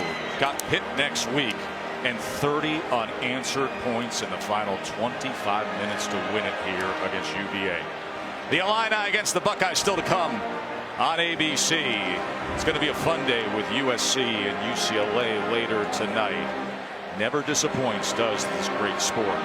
Let's get you back to the studio with Kevin Nagandi, Mac Brown, and Booger McFarland. So long from Hard Rock. Tess, Todd, Holly, thank you so much. Senior day.